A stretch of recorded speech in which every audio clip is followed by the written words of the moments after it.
right, welcome everybody. Thursday Night Forum is back. Right, we've been away for a little bit, enjoying the summer, um, watching the European Championships, all that good stuff. But it really feels like the season for me has started now. What do you think, Stan? How are you doing? Yeah, hi. Good to be back. Been a few weeks rest.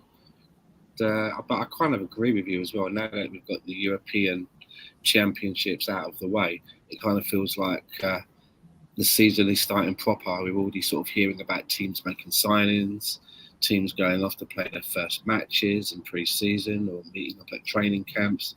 So yeah, it does feel like that. The season is kind of like the pre-season, I should say, is getting underway.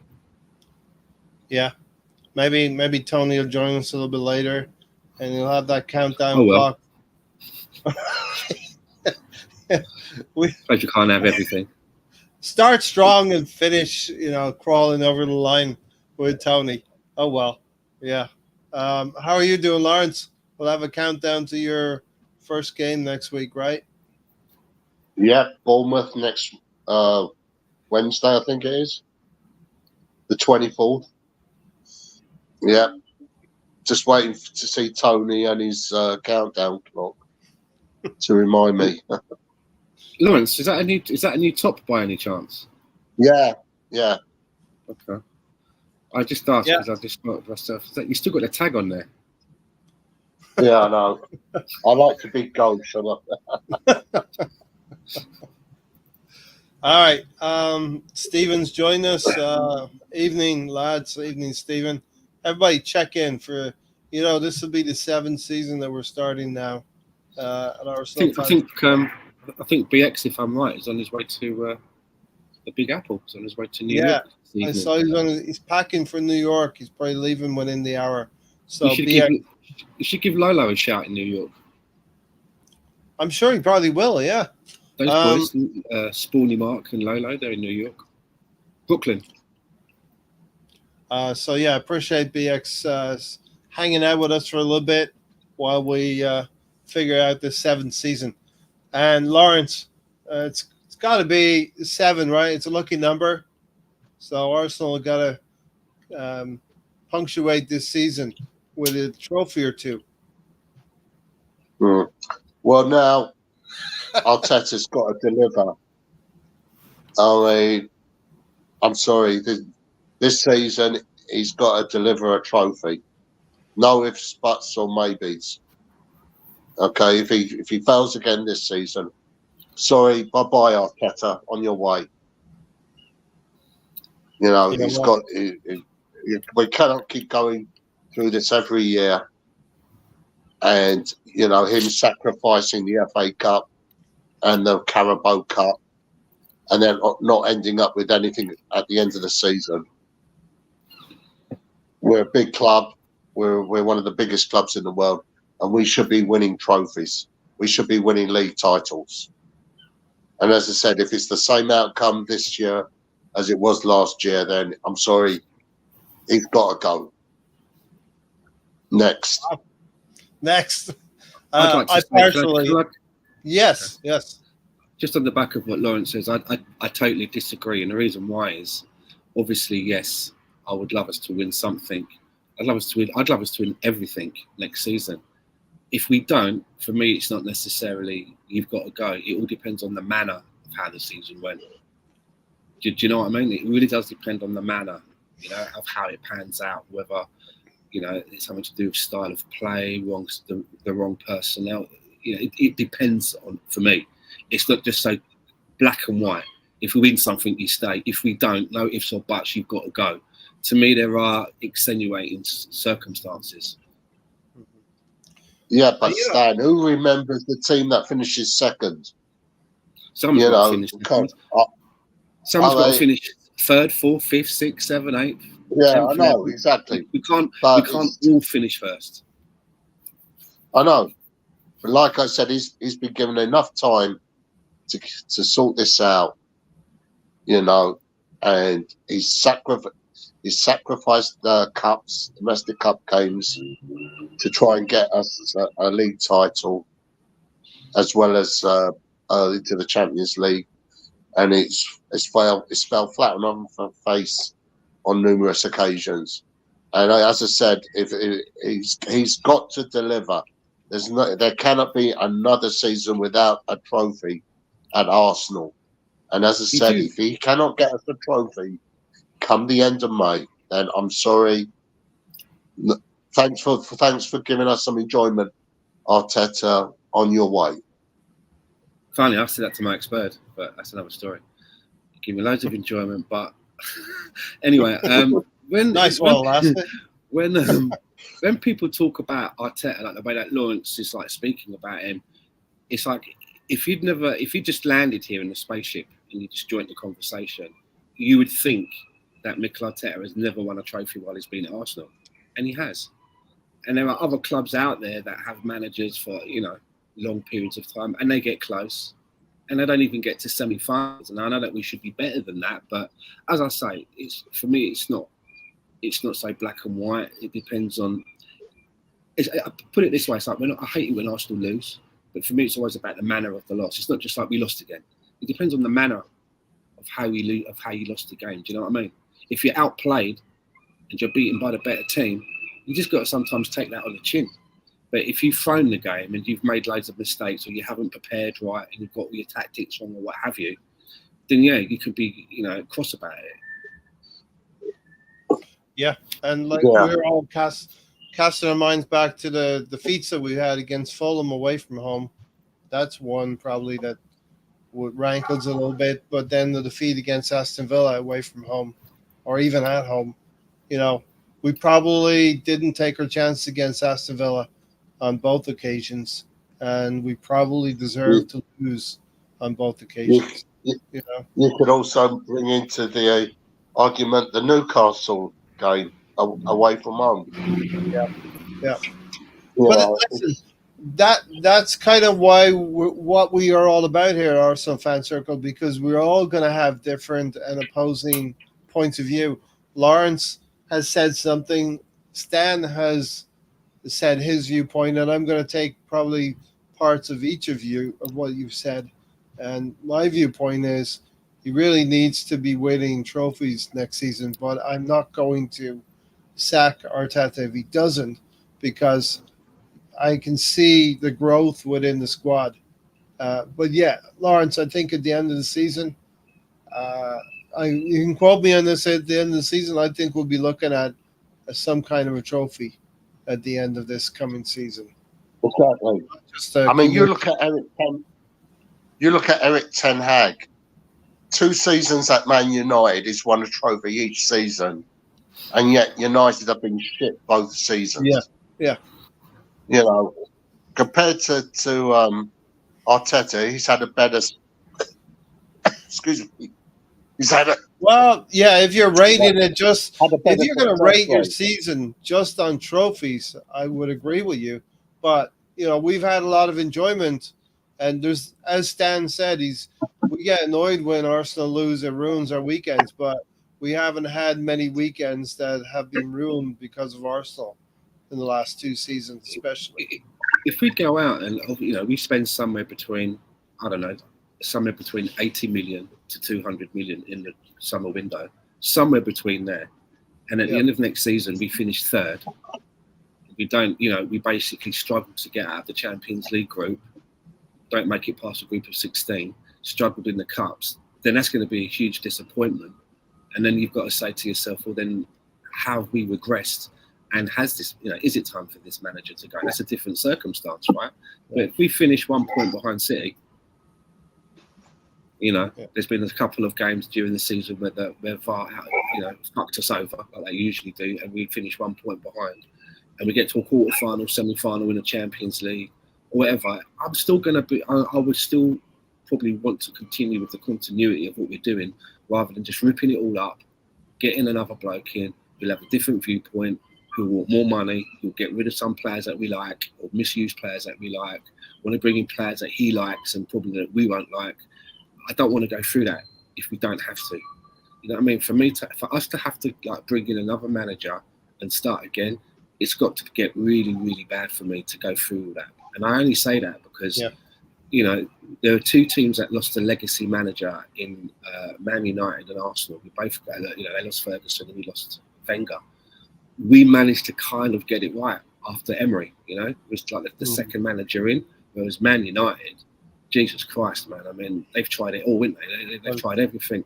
And I do not want to see Arsenal get into that state of affairs where you're constantly in flux, bringing in a new manager. He has his new viewpoints, just constantly regurgitating the team. There's no settling. I don't want us to go through that. And that's the worst thing that can happen. It's like being on a hamster treadmill.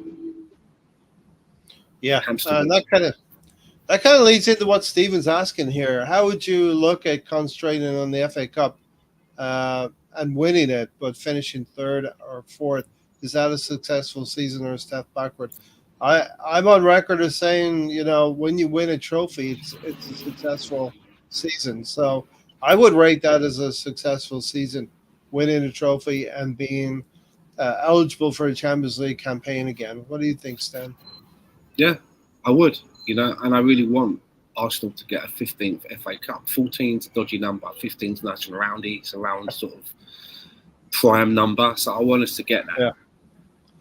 Lawrence, I think you're going to say winning a trophy is also a successful season. Yeah, definitely. Yeah. So, but Stan, I'll take some of what Stan has said, that it's the matter of how we're going to go about this season as well. If we lose to Man City or another team by a point or two, as long as we've played well and good entertaining football throughout the season, you wouldn't be sacking the manager just because of that. But I'm going to take a little bit of what Lawrence said. We're the third most successful team in the country as well, and we need to start acting like we are. We need to start feeling entitled as such. You know what I mean? Because we have a squad growing now. We have a team growing, so we should start to feel a little bit entitled about Arsenal after being in the wilderness for a few years, Stan. I think for our reputation and where Arsenal is now, their standing in the world of football, I think last season, the way that we played and that we almost, you know, won it, you know, there were parts of the season where you could listen to a pundit, switch on the TV, listen to a pundit, and they'd be saying, yeah, I think Arsenal's going to win the league. And everyone else around the table would be going, yeah, I think Arsenal's going to win the league. That's how good we were. And I think last season, you know, finishing second again for the second season in a row, and really taking it to all the big heads in the league, being able to go to these teams, to their grounds and win, or at least draw but not lose. I think that's really cemented our standing now, as our reputation is, well, we're a contender, a real contender for the league. So the worst thing that could happen to us this season would be to underperform, because then it looks like it was some kind of luck or flash in the pan, and you know what I mean? We need to continue and maintain that level, but we need to find that fine margin of what it takes to be able to beat City for the league title. You know, we can't go through patches next season of going, playing really well and then going through a patch of losing 3 games on the spin. We can't do that. Yeah. You know? Yeah, and when you look at our results against the top 6, Lawrence, you know, a draw and a win against City, a draw and a win against Liverpool. We lost the 2 games against Aston Villa. We beat Tottenham We beat Tottenham at their place. We beat Man United at their place. So it was a good season versus the top 6, except for obviously Aston Villa. We're gonna get a look at Aston Villa the second game of the season. Actually, when I said we did well against the big teams, I wasn't counting Villa. Sorry. Yeah. And also the Man City game away from home, where we sat back when we could have won that game. That cost us the title as well. Well, yeah, I guess you could say it was that one result. We can look at any one result in where we didn't pick up points and say that's what cost us the title, you know. But in a situation like that, though, do you honestly believe the manager is shouting onto the really get, you know, you go ahead? Do you think the manager's shouting, sit back, everyone now, sit back? I don't believe that Mikel Arteta does that. So the players sometimes have to take responsibility for what they're doing on the pitch, collectively, right? And I think it was good. A 0-0 draw at Man City. Not many teams are going to go and get a draw up there. Yeah, I mean, City needed to beat us on the day. They needed to have the drive and impetus to go and beat us. City were playing at home. The onus was on them to come and win the game. So you could actually see it as us parking the bus a little bit, but I think we fought. I think we fought for a well-earned point there.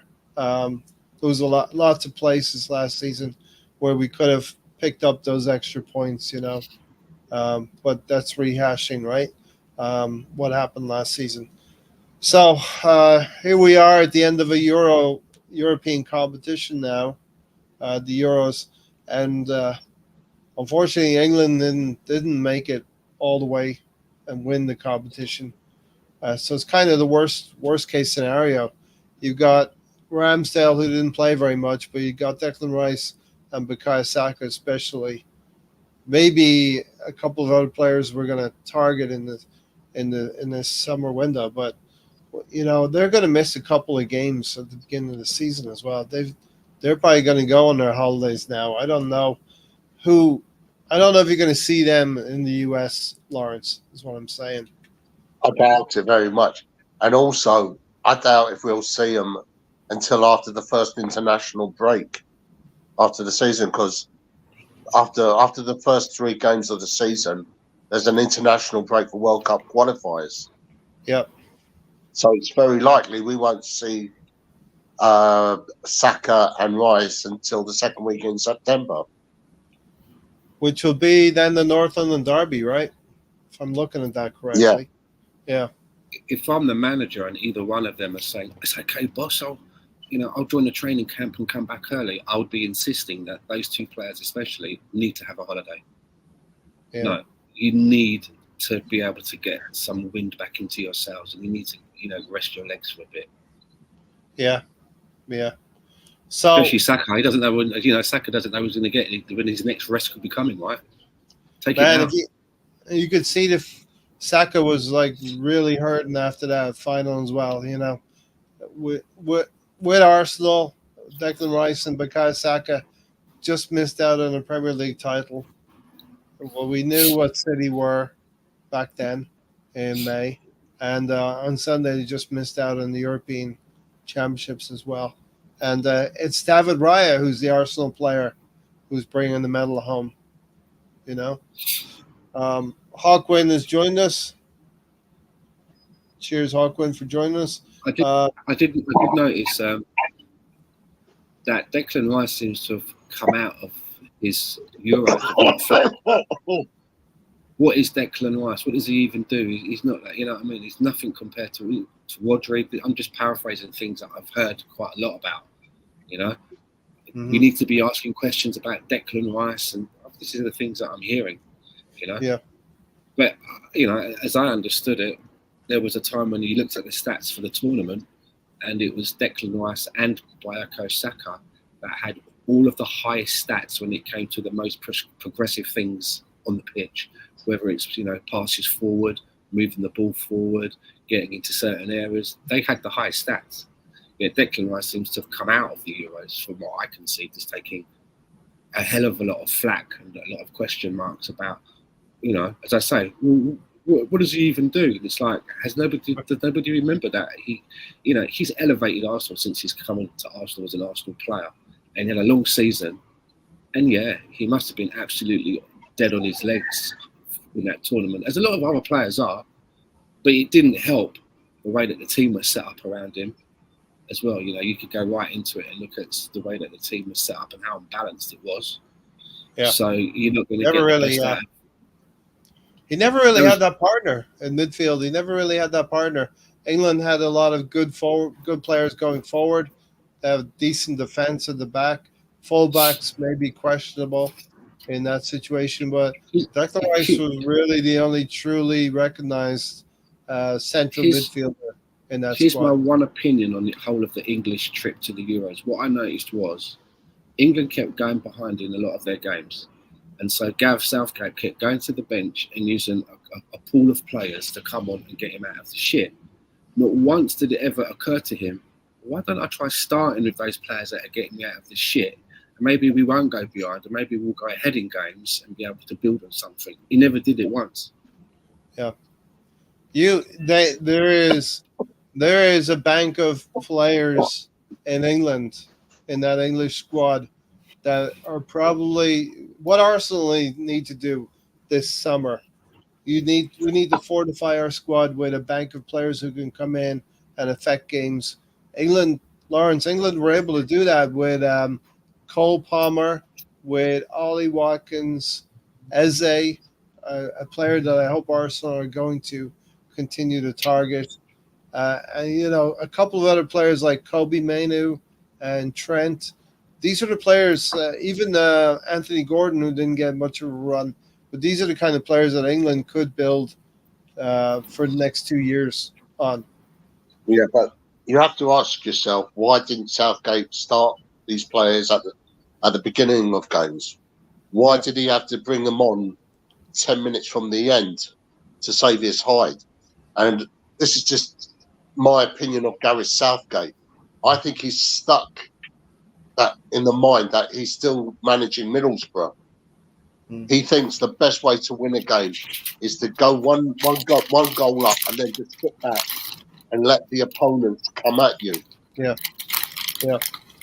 I mean, it was clear to see throughout the tournament that England, once they went one goal up, we'll just sit back and let you come at us. Not once did they go for the jugular.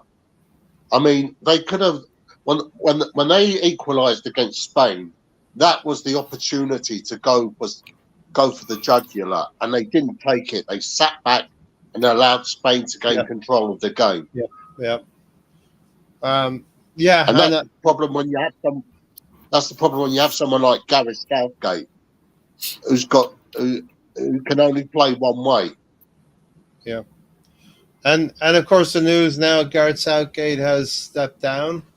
So England are looking for a new manager, and who's that going to be? We don't know. And the thing is, Ray, is there are people back home who want to give him a knighthood. For what? How many trophies did he win as England manager? None. And they want to make him Sir Gareth Southgate. Come on now. How many trophies did Sir Bobby Robson win? Oh well, it's different. That's a different kettle of fish now, Same. Surely you're going to use the same margin to mark them by, right? It is under the same criteria now. Are you saying Gareth Southgate is a better manager than Bobby Robson? Better win average. He's got a better win average than Alf Ramsey, other than winning the actual tournament. You think of all the talent Southgate had at his disposal. Yeah. And he kept selecting the same 11. He didn't change it at all whatsoever. There were the players who never got an opportunity to prove themselves, because he stuck by the same 11 completely. Yeah. To what Stan is saying, I saw your tweet as well, Stan. The players who have rescued games for England in the tournament and got them out of jail, they didn't get a starting place. None of them got a starting place in the next game. And that was it's tournament football. You don't have to worry about hurting someone's feelings for the whole season. You're never going to see them again after the tournament. If you've got to make changes, you've got to make changes, right? If Harry Kane's not fit and unable to do what you needed to do, then put someone else in. Put in Tony or put in Watkins, depending on what the game is. Yeah. Otherwise, why did you take him? Why did you take Anthony Gordon? If you're not going to take Jack Grealish or Rashford, but you're going to take Anthony Gordon, then why are you not playing Anthony Gordon? Why would you not? Yeah. Why are you playing a person on the left-hand side that doesn't do that for their club? Yeah. And it's better in other positions. It just doesn't, It doesn't make sense. Exactly. The whole left-back thing as well. Okay, if you're going to take a gamble and take Luke Shaw because you believe he's that good, and if you make it through to a semi-final and he's fit, you might play him. At least take a backup left-footed player as well. And if there are none that play in the Premier League that are English, and there are none that play abroad that are English, then go down a division. Yeah. Yeah. You know, Strange. Strange indeed. You were saying something there I was gonna speak on, but I can't remember now what that was.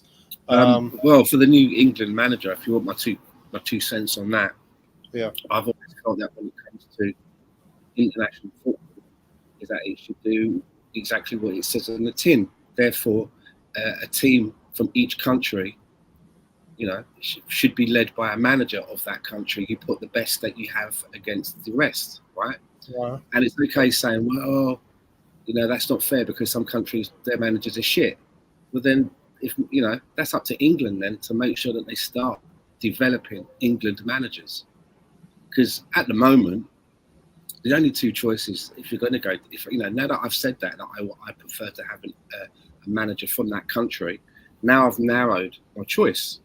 Mhm. That's no Klopp, that's no Pep, that's not in there. So now, what do I have to choose from? Really, I've only got a choice from two, and that would be Little Lord Fauntleroy, Eddie Howe, or Harry Potter. Yeah. So Graham Potter was the one I was thinking of. Yeah. And personally, I'm not sure about either of them. But out of the two, I'd probably go with Eddie Howe. Whoa. Okay. Don't you think Eddie Howe has been a little bit defensive-minded at Newcastle? I think Eddie Howe would be better for players to get on with, and for him to get his. I think. I don't know. I'm just guessing. I don't know either of these two people. Whereas Potter, I don't know. Graham Potter's had some European experience as well in European competitions. I think they beat Arsenal. One of his teams beat Arsenal in the Europa League. There is a link to Ben White. If we want to see Ben White back in England, that's debatable, right? We might want to keep Ben White as the Arsenal right back and not the England and Arsenal right back. Well, I don't believe Ben White said that he never wants to play for England ever again.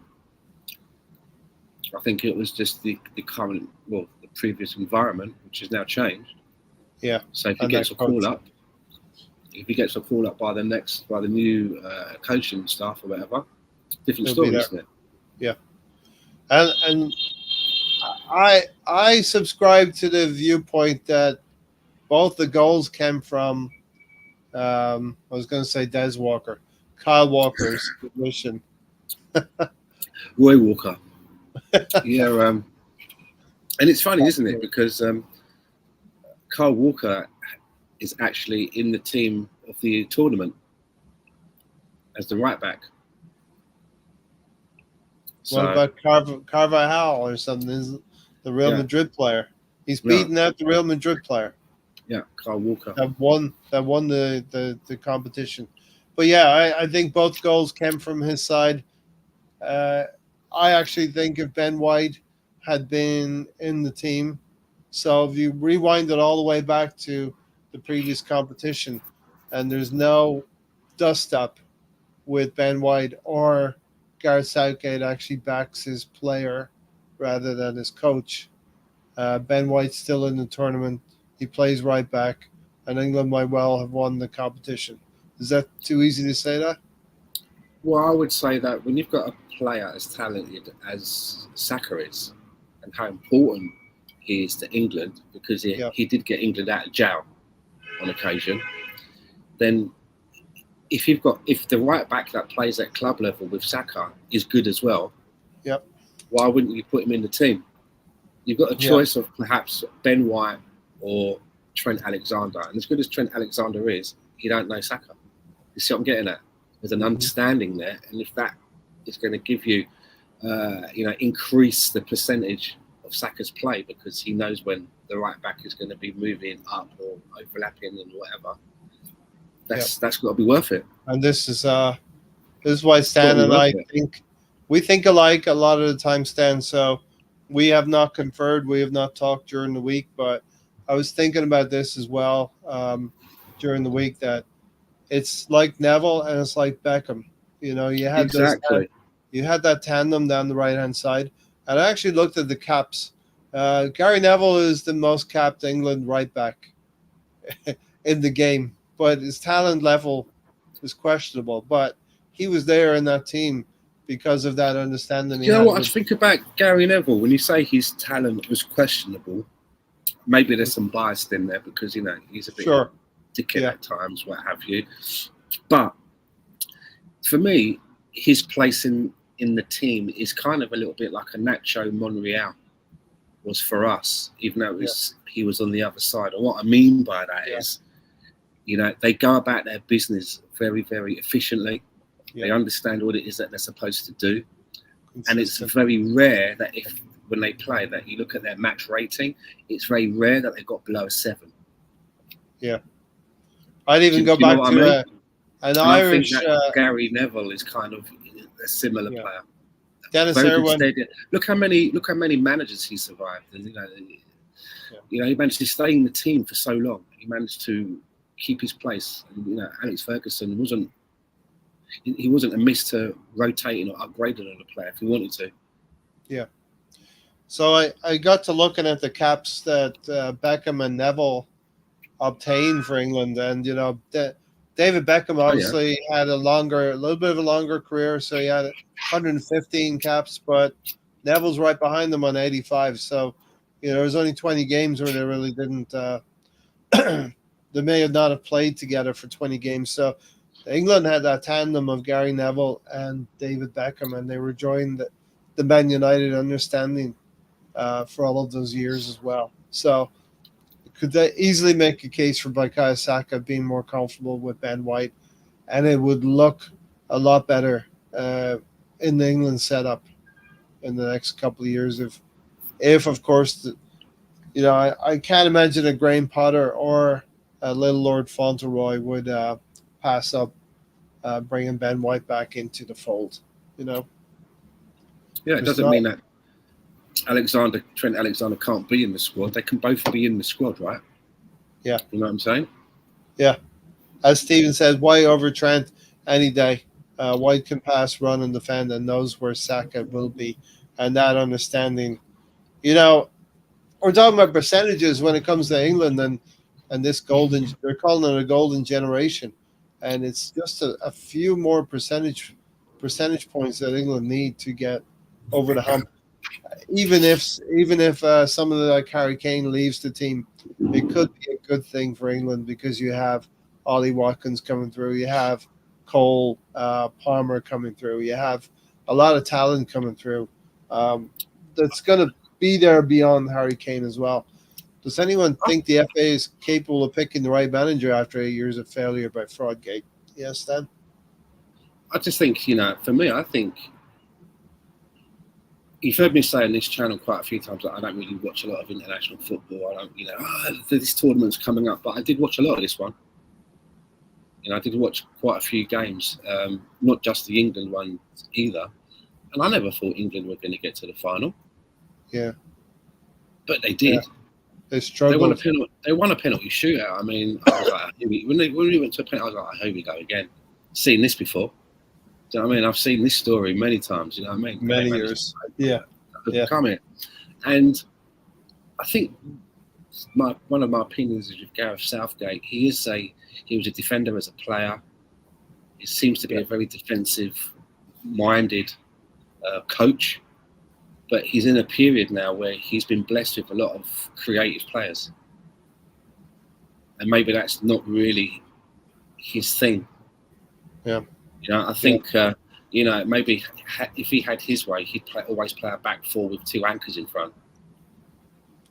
Do you know what I mean? Yeah. Yeah. So maybe it's time for another manager to come in now who is going to be more cavalier in the style of play with the players that we have. And, you know, I think we see that a little bit. Why do you have to play Foden and Bellingham at the same time? You know, if we're going through a tournament, you want to be able to rotate. And, you know, why can't one be on the bench? And then to make sure that they can get through a tournament without one getting tired over the other, substitute them. Now you can come off. You've done really well for 50 minutes. Phil's going to come in now and play in the same position. Foden, that Yeah. is. Do you know what I mean? Why can't it be like that? You don't have to try and shoehorn everything in.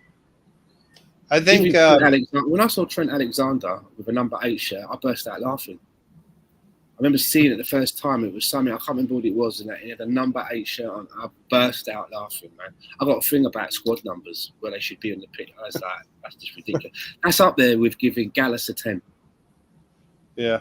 Not as bad. That was It's a weird, bad. yeah. It's not as But bad. that was a because weird. Bergkamp That was a 10, weird right? But when I thing. saw it, I was just like, "You having a laugh? That ain't The gonna 10 last." was available, right? Dennis Bergkamp, right? Dennis Bergkamp had vacated it. He retired.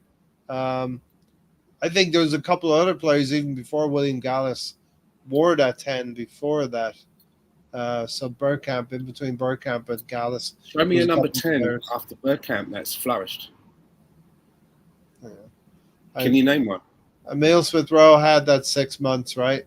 It's not flourished, has he? It was for 6 months, 7 Jack months in the Jack season. Wilshere, Banjax was on the table, Yeah. medical table. Is that true? After Bergkamp left, he just burnt it.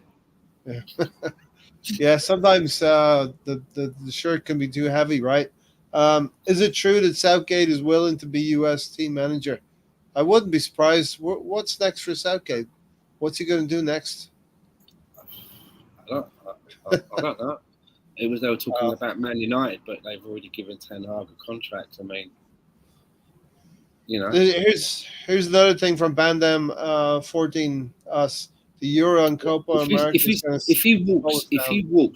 Gareth Southgate walks straight into another international manager job, like he doesn't like take a year out or whatever it is, then what does that tell you?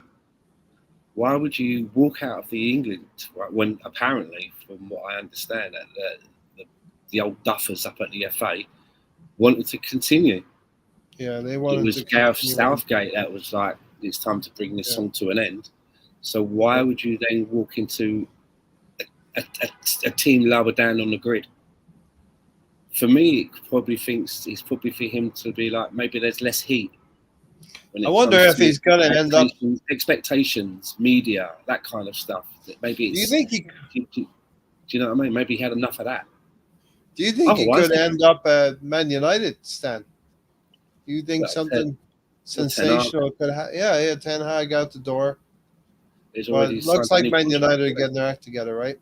I think he signed a new contract, hasn't he, Ten Hag? Yeah. So yeah, it's strange.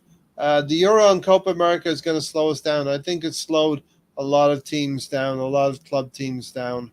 And there's a lot of fans out there, Stan, that are talking about, well, we haven't got any business done yet. No players in the door. I don't think it's just Arsenal. I think it's happening all over, and it's because of the Euros. Man U have made a couple of signings, didn't they? They've signed a forward, Dutch forward, Xerxes, who we were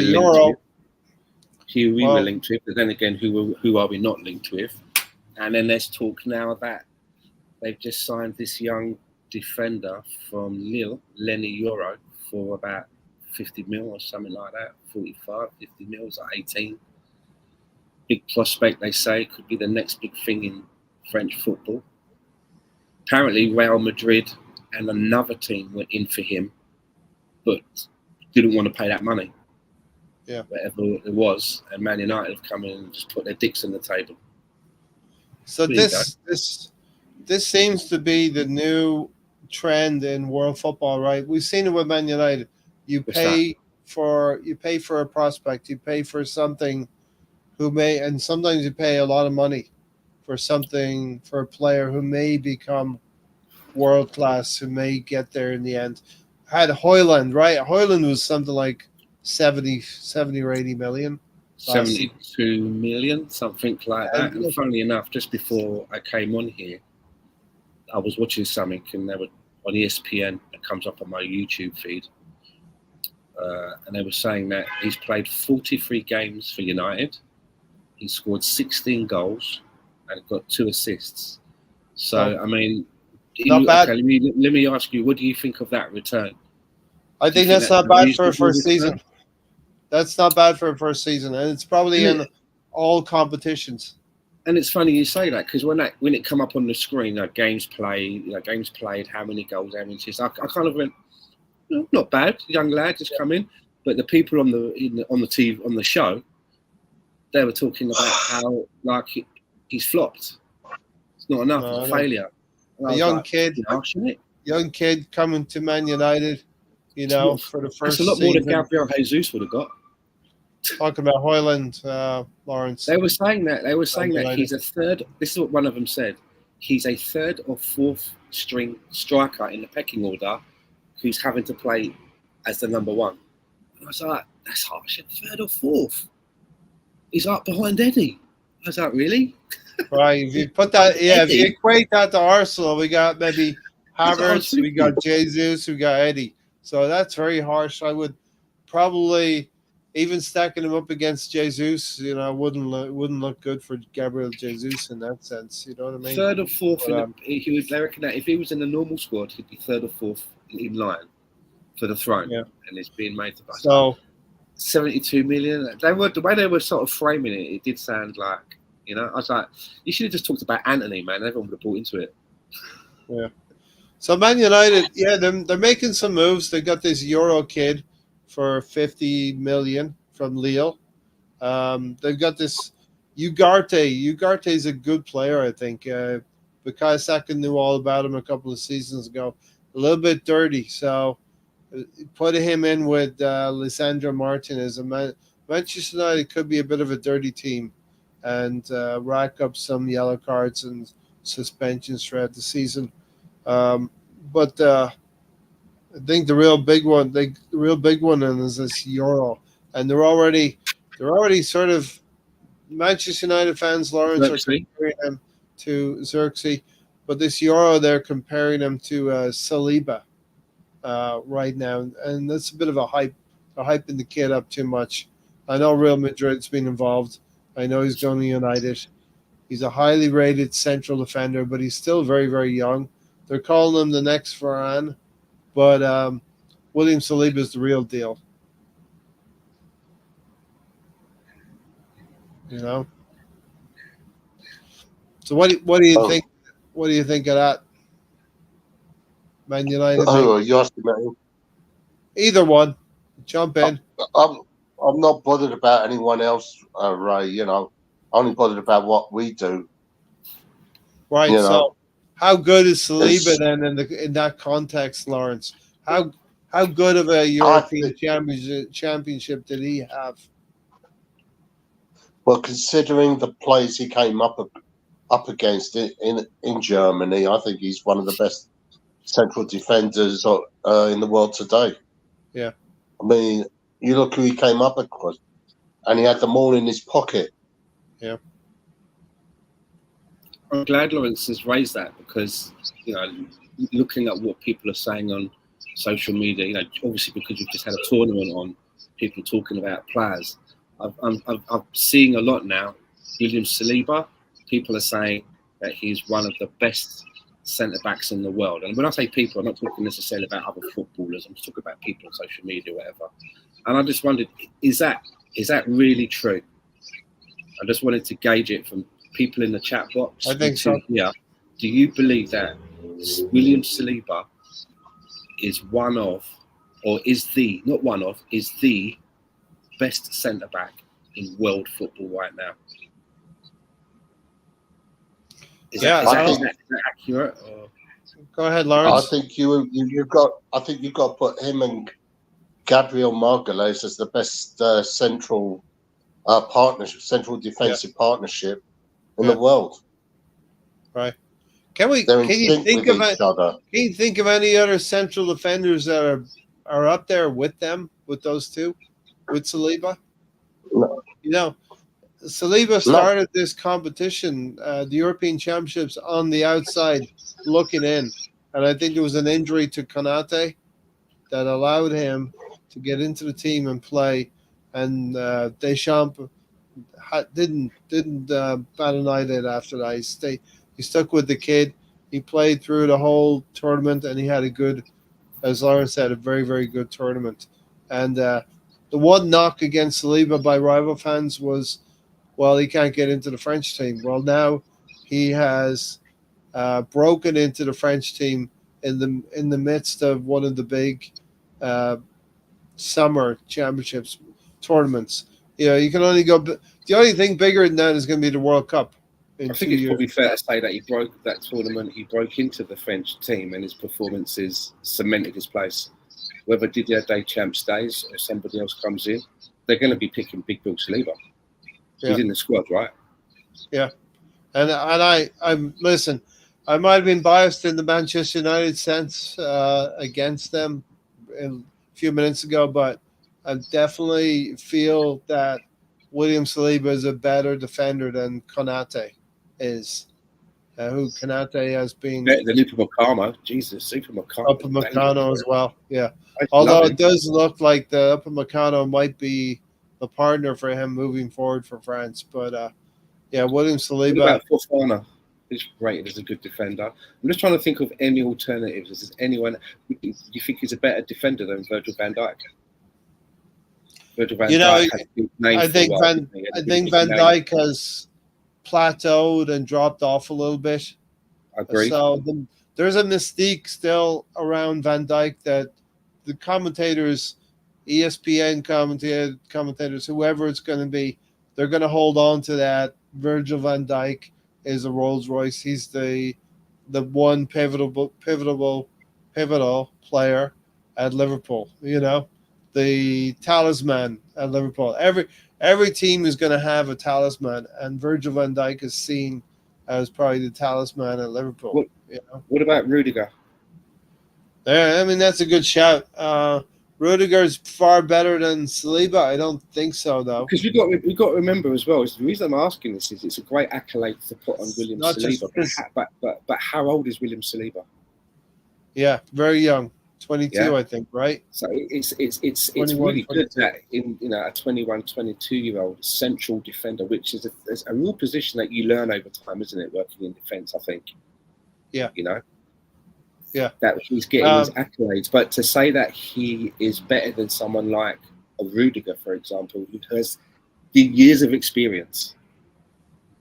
Do you see what I mean? Wow. It's not to say that he won't be, but is he really at 21, 22? He knows the game inside out. There's nothing else you can teach William Saliba. Is that what we're saying? He doesn't have to turn up to the meetings because he knows everything now. Do you know what I mean? He can sleep. He can have a kip during the team He meetings. can come in half an hour later than everyone else because he's that good. Because he knows everything. Yeah. Is that what we're saying? Rudiger's far better than them, is what Brownie's saying. But are we just looking at the physicality here of Rudiger versus Saliba? Is he better than Matthias de Ligt? Yeah. We'll see that if De Ligt is coming to United as well. The Premier League is going to be lit with a lot of players, pun intended, I suppose. Virgil van Dijk has not been the same since his injury. That's a very fair shout from Stephen here. What about John Stones? Comparison. Nah, I don't really rate John Stones. Who did John Stones play with in the centre of Man City's defence? Who's the other one? Is it a Kanji? Akanji, Laporte, Diaz. Probably Diaz was the main one, right? Okay. So where does Saliba stack up against Diaz and Stones then, for example?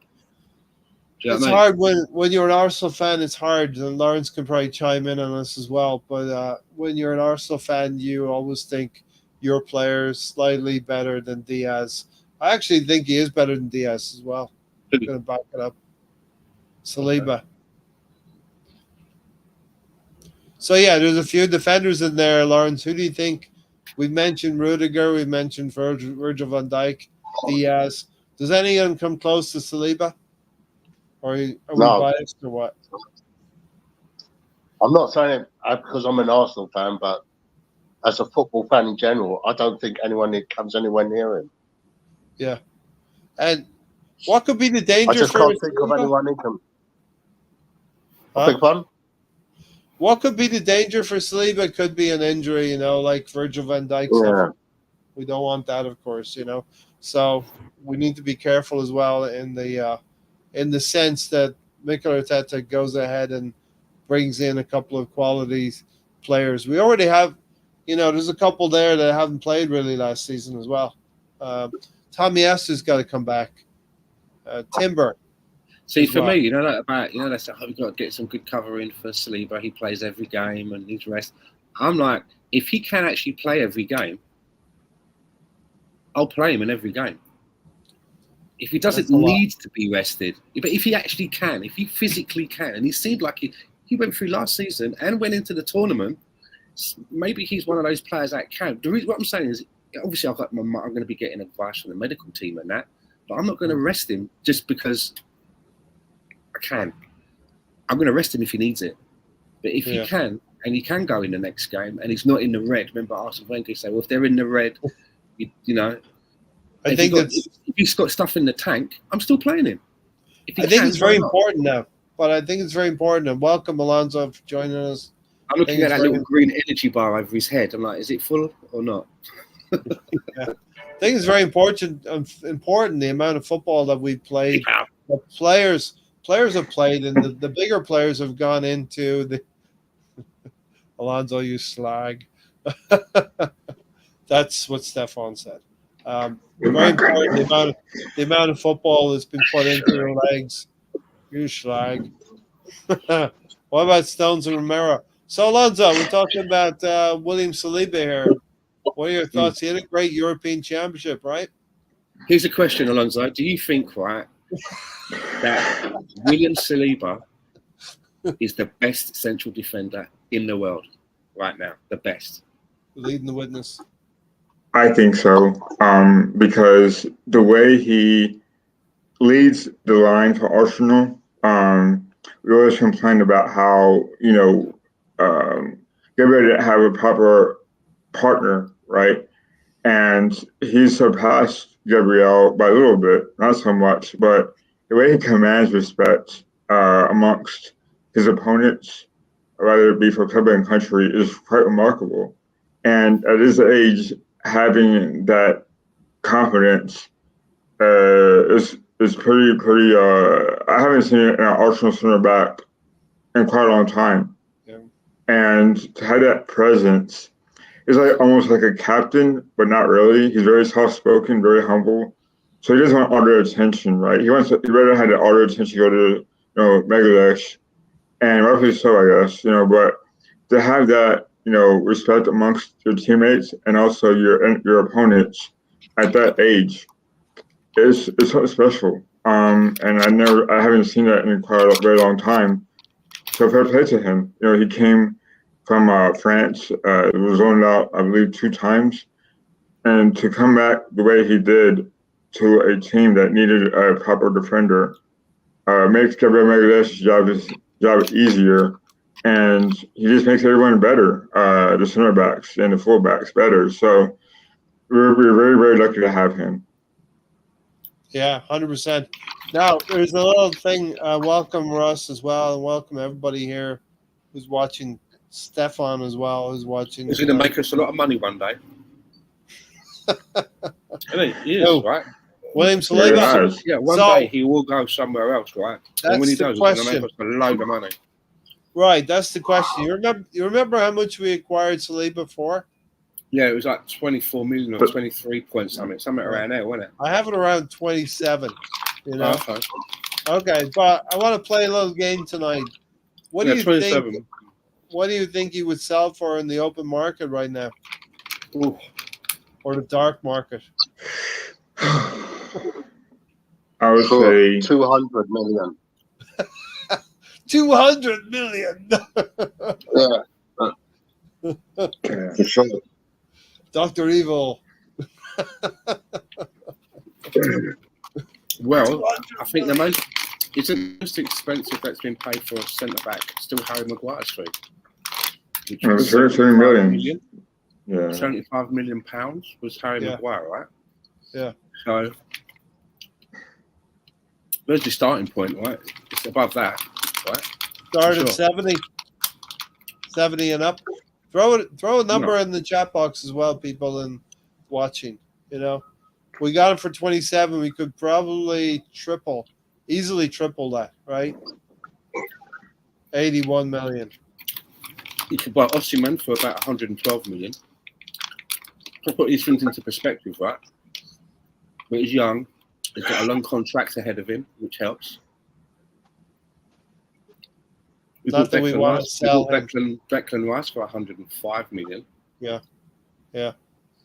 So How much are the top centre backs going for? De Ligt, has he gone to United yet?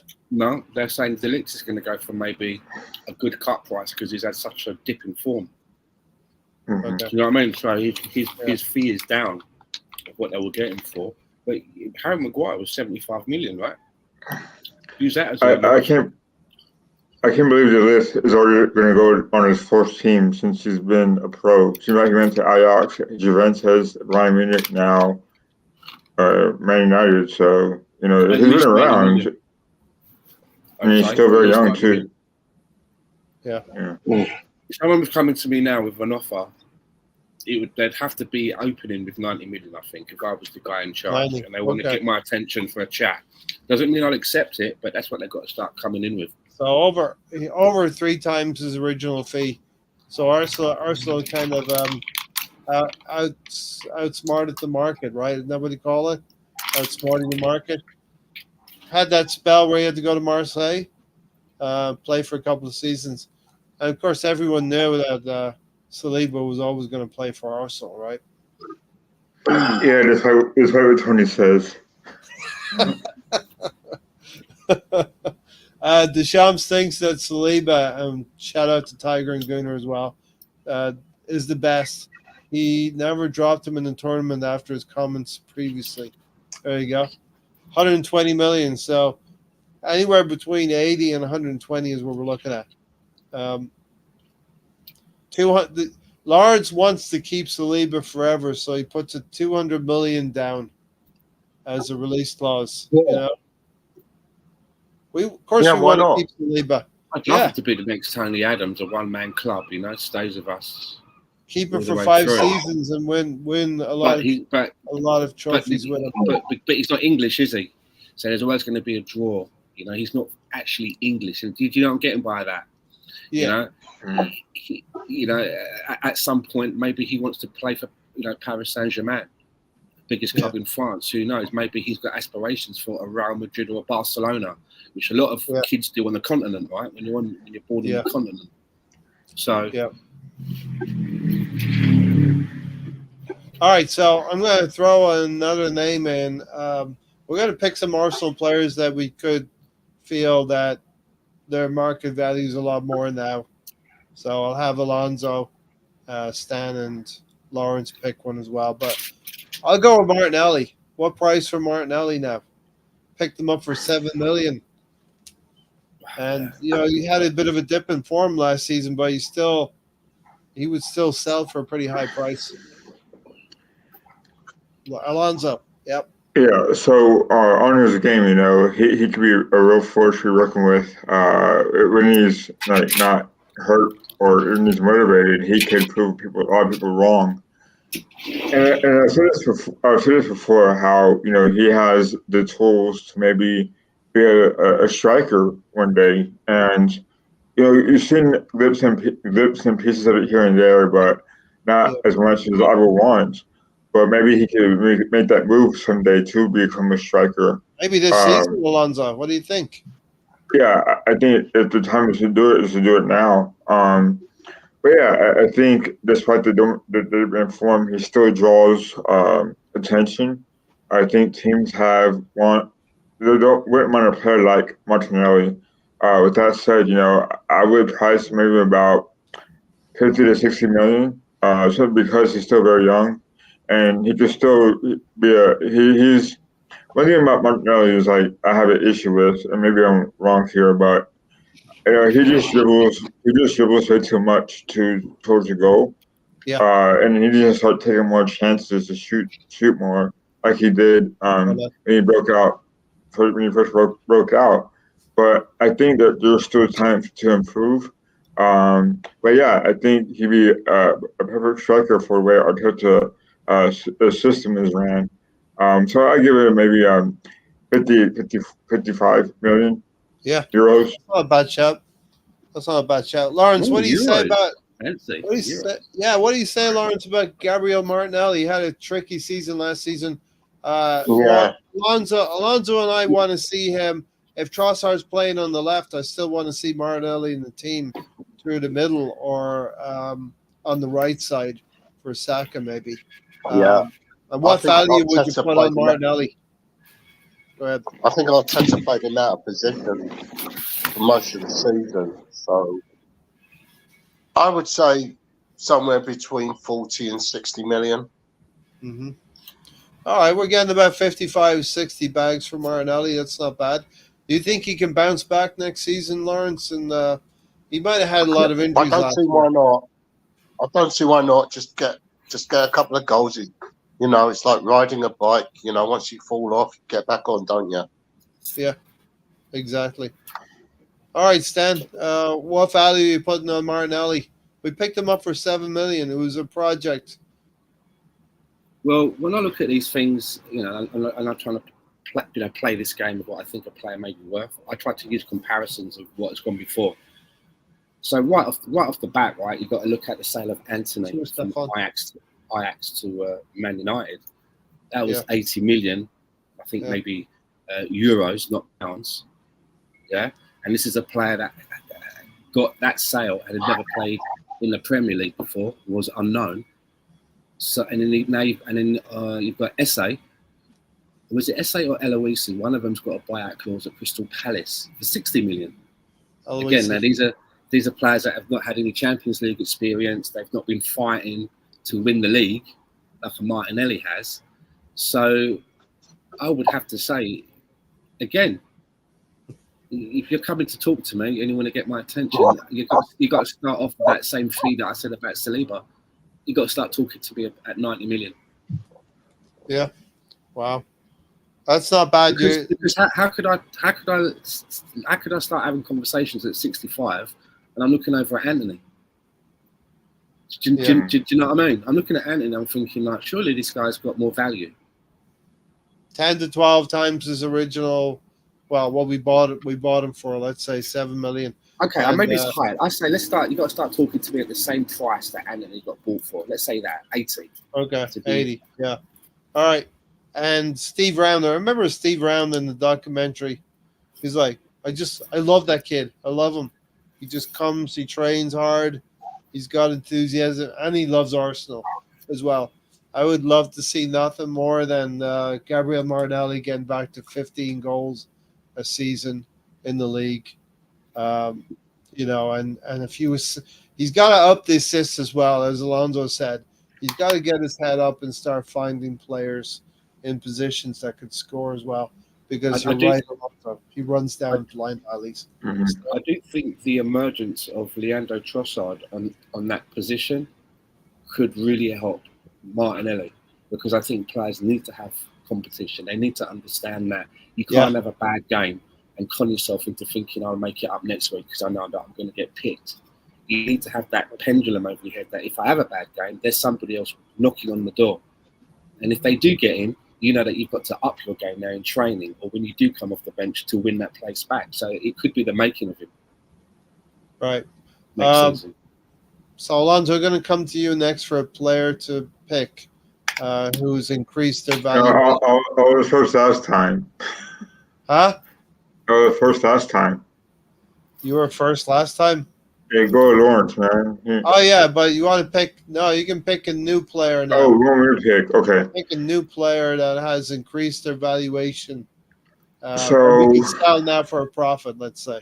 Right. Sorry. So I picked Odegaard.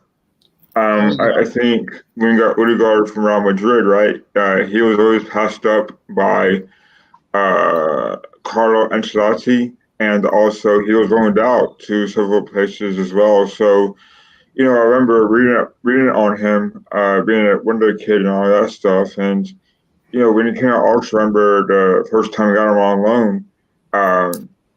He didn't play that much. I believe we got him in January. But you could see the beginnings of a great player. And then whenever we re-signed him permanently, he still took a little bit longer than expected to get a move on, but he found his niche and he made himself into a household name and became captain. So I think us Arsenal fans have to appreciate the effort he got in and to make himself where he is now. And I think it takes a lot of time and a lot of patience from Arteta because he saw something that we didn't, right? And we thought that he would be a bust when he came to Arsenal because of the fact that he was like Real Madrid's third string central attacking midfielder. So that being said, Arteta took a risk and we signed him for 30 million, I believe. So it was a player for the right price, and he was still very young. He was still young enough at that time, so he could improve and become co-captain. Mm-hmm. A great shout, Lawrence. What are your thoughts on?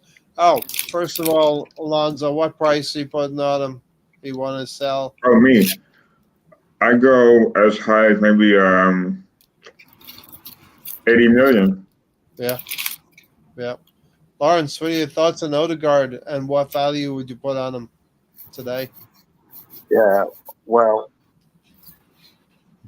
I think he's the Norwegian version of Liam Brady.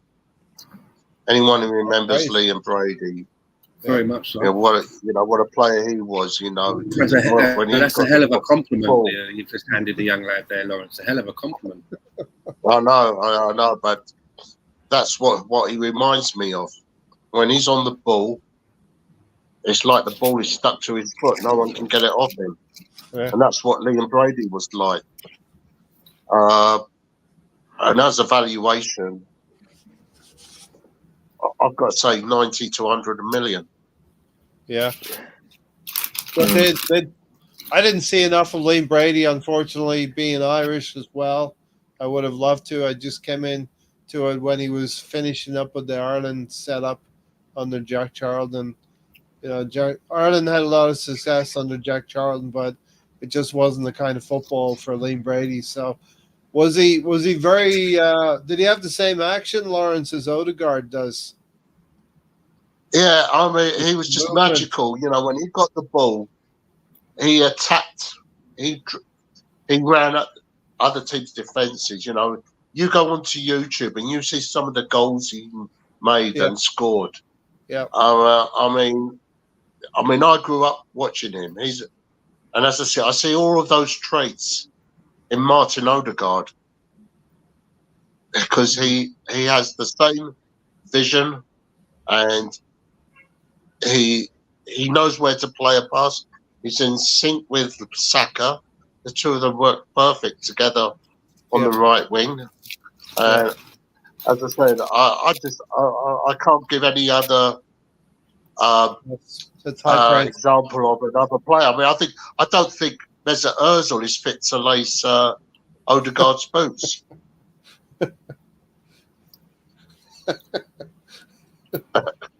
Yeah. I was like, I'm looking at you, Stan. I've just taken Lawrence off the list. Oh, yeah, you just been the embargo's been lifted, Lawrence. The Lawrence embargo's been lifted. Big time. Stephen said, good comparison. Good comparison between Brady and Odegaard. Odegaard keeps improving and still has room to grow. And I remember Liam Brady scored for Ireland against Brazil in a friendly as well, and that was one of his best games. I remember Euro 88 as well. I'll tell you what, Ray. Look at the goal Liam Brady scored in the 5-0 win against Tottenham. Yeah, the chip on White Hart Lane in 1978. I will. I'll check it out. I think it's the one that I do remember. He curled it, but he sort of put a slice of some sort that and he drifted into the top corner, right? From about 25 yards, just outside the area. Just left he bent it past the keeper. Yeah. Wow. 90 million. Stan, what do you say? Odegaard. Well, before I get into Odegaard, as we were waxing lyrical about Liam Brady, he is the reason that I support Arsenal. Yep. It was the match that I went to, Arsenal away at Crystal Palace. And I hadn't chosen the team yet. That is the reason why. It was him. And Terry Venables had a way of describing players of having... He's got very soft feet. Sounds funny when you see him say it. He's describing players having soft feet. But I could get that if you were describing Liam Brady. It's almost like he was playing without any boots on. You know, he was just playing in his socks. His feet, you know, had control of the ball. He wasn't wearing hard football boots. He was able to sort of like get his foot around the ball and do things with it. Martin Odegaard, I think, is a fantastic player. Sorry? No. Did Brady always look kind of tired? I'm thinking about the 1979 FA Cup. He always had final his socks rolled down, a bit like Steve Claridge, wasn't he? You know, sort of the socks rolled down. And the first time I saw him, his socks were all yellow socks, were all pushed down, scraggly hair. He was playing. Left. On the time that I saw him, he was playing more on the right-hand side of midfield in the game that I was at. Yeah. He also played in the central of midfield as well sometimes, I believe. But he was the reason why I supported Arsenal. But Martin Odegaard, I thought, was a great steal from Real Madrid for 35 million. Fantastic. And again, you know, he's everything that, you know, Mesut Ozil sold to me as. Do you know what I mean? I look at the sale and I look at Martin Odegaard. Same initials. I'm getting what I was sold, right? Fantastic player, and valuation-wise, you know, you got to get again that 90 figure. You want to start the conversation. You got to start at around 90. I mean, look how much Caicedo went for. Look how much Enzo at Chelsea went for. Right. Look at Modric, man. Modric went for 100 million too, and it's like he's wasting his career at Chelsea. So exactly. Yeah. Good shout, Alonso. Good shout. Yeah. Modric. That was quite a few years ago as well. You know. And the other thing I thought Stan was going to mention was like he always hear he had a wand of a left foot. That's what you hear about Liam Brady. Had a wand of a left foot. You know. Martinelli's season will depend on Arteta's tactics. Last season, he was painting the sideline, which is not where he needed to be. He needs to be allowed to play where Trossard was allowed to play. I think, Stephen, that's just a natural. Trossard likes to be that inside left, and Martinelli likes to get chalk on his boots, as it were. And I think that's what Mikel Arteta wants on that side. The width, keep the width. Yeah. You know. I think he wants that on that side. He doesn't want too inverted on the wing, because that's what Saka does a lot. He can go on the inside and take it down, but he likes to come in. But Martinelli is very good at coming on the outside. And once he gets in tandem with the left back, they're coming for me, a left back and a left 8, regular partners, maybe we'll see more out of Martinelli. Right. Yeah. Listen, we've gone through 3 players. We'll go through Lawrence, and then we'll finish with Stan. Give us another player, Lawrence. We've had Saliba, we've had Martinelli, we've had Odegaard. One that you might think has improved his value whilst being at Arsenal. I've got to say Gabriel Magalhaes. Yes. You're making it difficult now for Stan to pick the last one, but yeah, go ahead. Sorry. Magalhaes. Yeah, all right. I mean, him and Saliba are like the Rock of Gibraltar at the back for us. Yeah. I mean, I can't remember who it was against, but he made a last-ditch tackle against an attacker, and he got up and celebrated as if it was with the winning goal. That's what you want from your defenders. Yeah. And I think if we can get, you know, maybe a couple of 100 million for Saliba, then definitely 150, 175 for Magalhaes. Yeah, and that's a player we picked up for 20-odd million, 24, 25 million in Gabriel Magalhaes, you know. And he's just improved season after season. And I think he's benefited from having Saliba alongside him as well, you know. So what value are you thinking, Lawrence? I would say maybe 90 million. Yeah.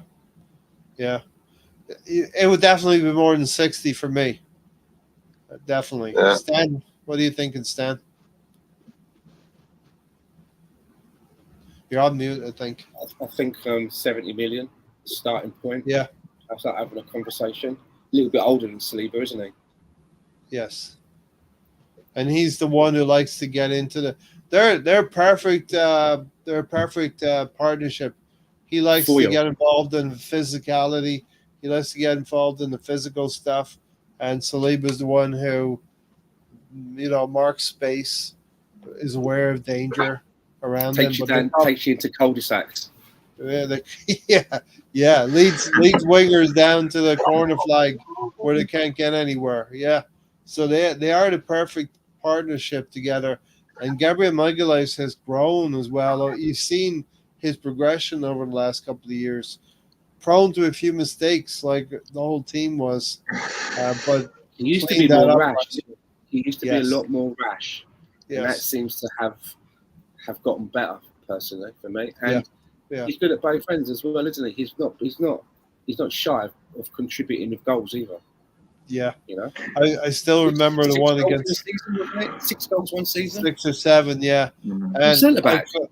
Lovely. whenever we think about Gabriel Magalhaes, I think about Lawrence because he was gutted about that goal, that brilliant goal that he scored against Bournemouth, and Lawrence was gutted about that. We all were, Yeah. And also Alonso's Fantastic. also been very good about Gabriel Magalhaes because you were a little. I'll let Lawrence take or Alonso take this one. Go ahead, Alonso.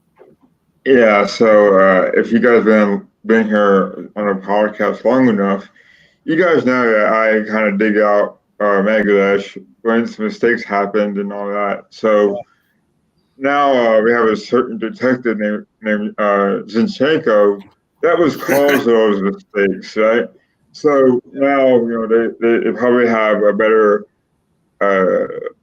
look at left back like Tomiyasu here and there and Kubiar here and there, even Timber now. So you have proper players who accumulated in a good left back. Whether it be injury or there's someone to deputize, as Stan says, on that left side. So the mistakes that Gabriel Magalhaes has made have become less because of that.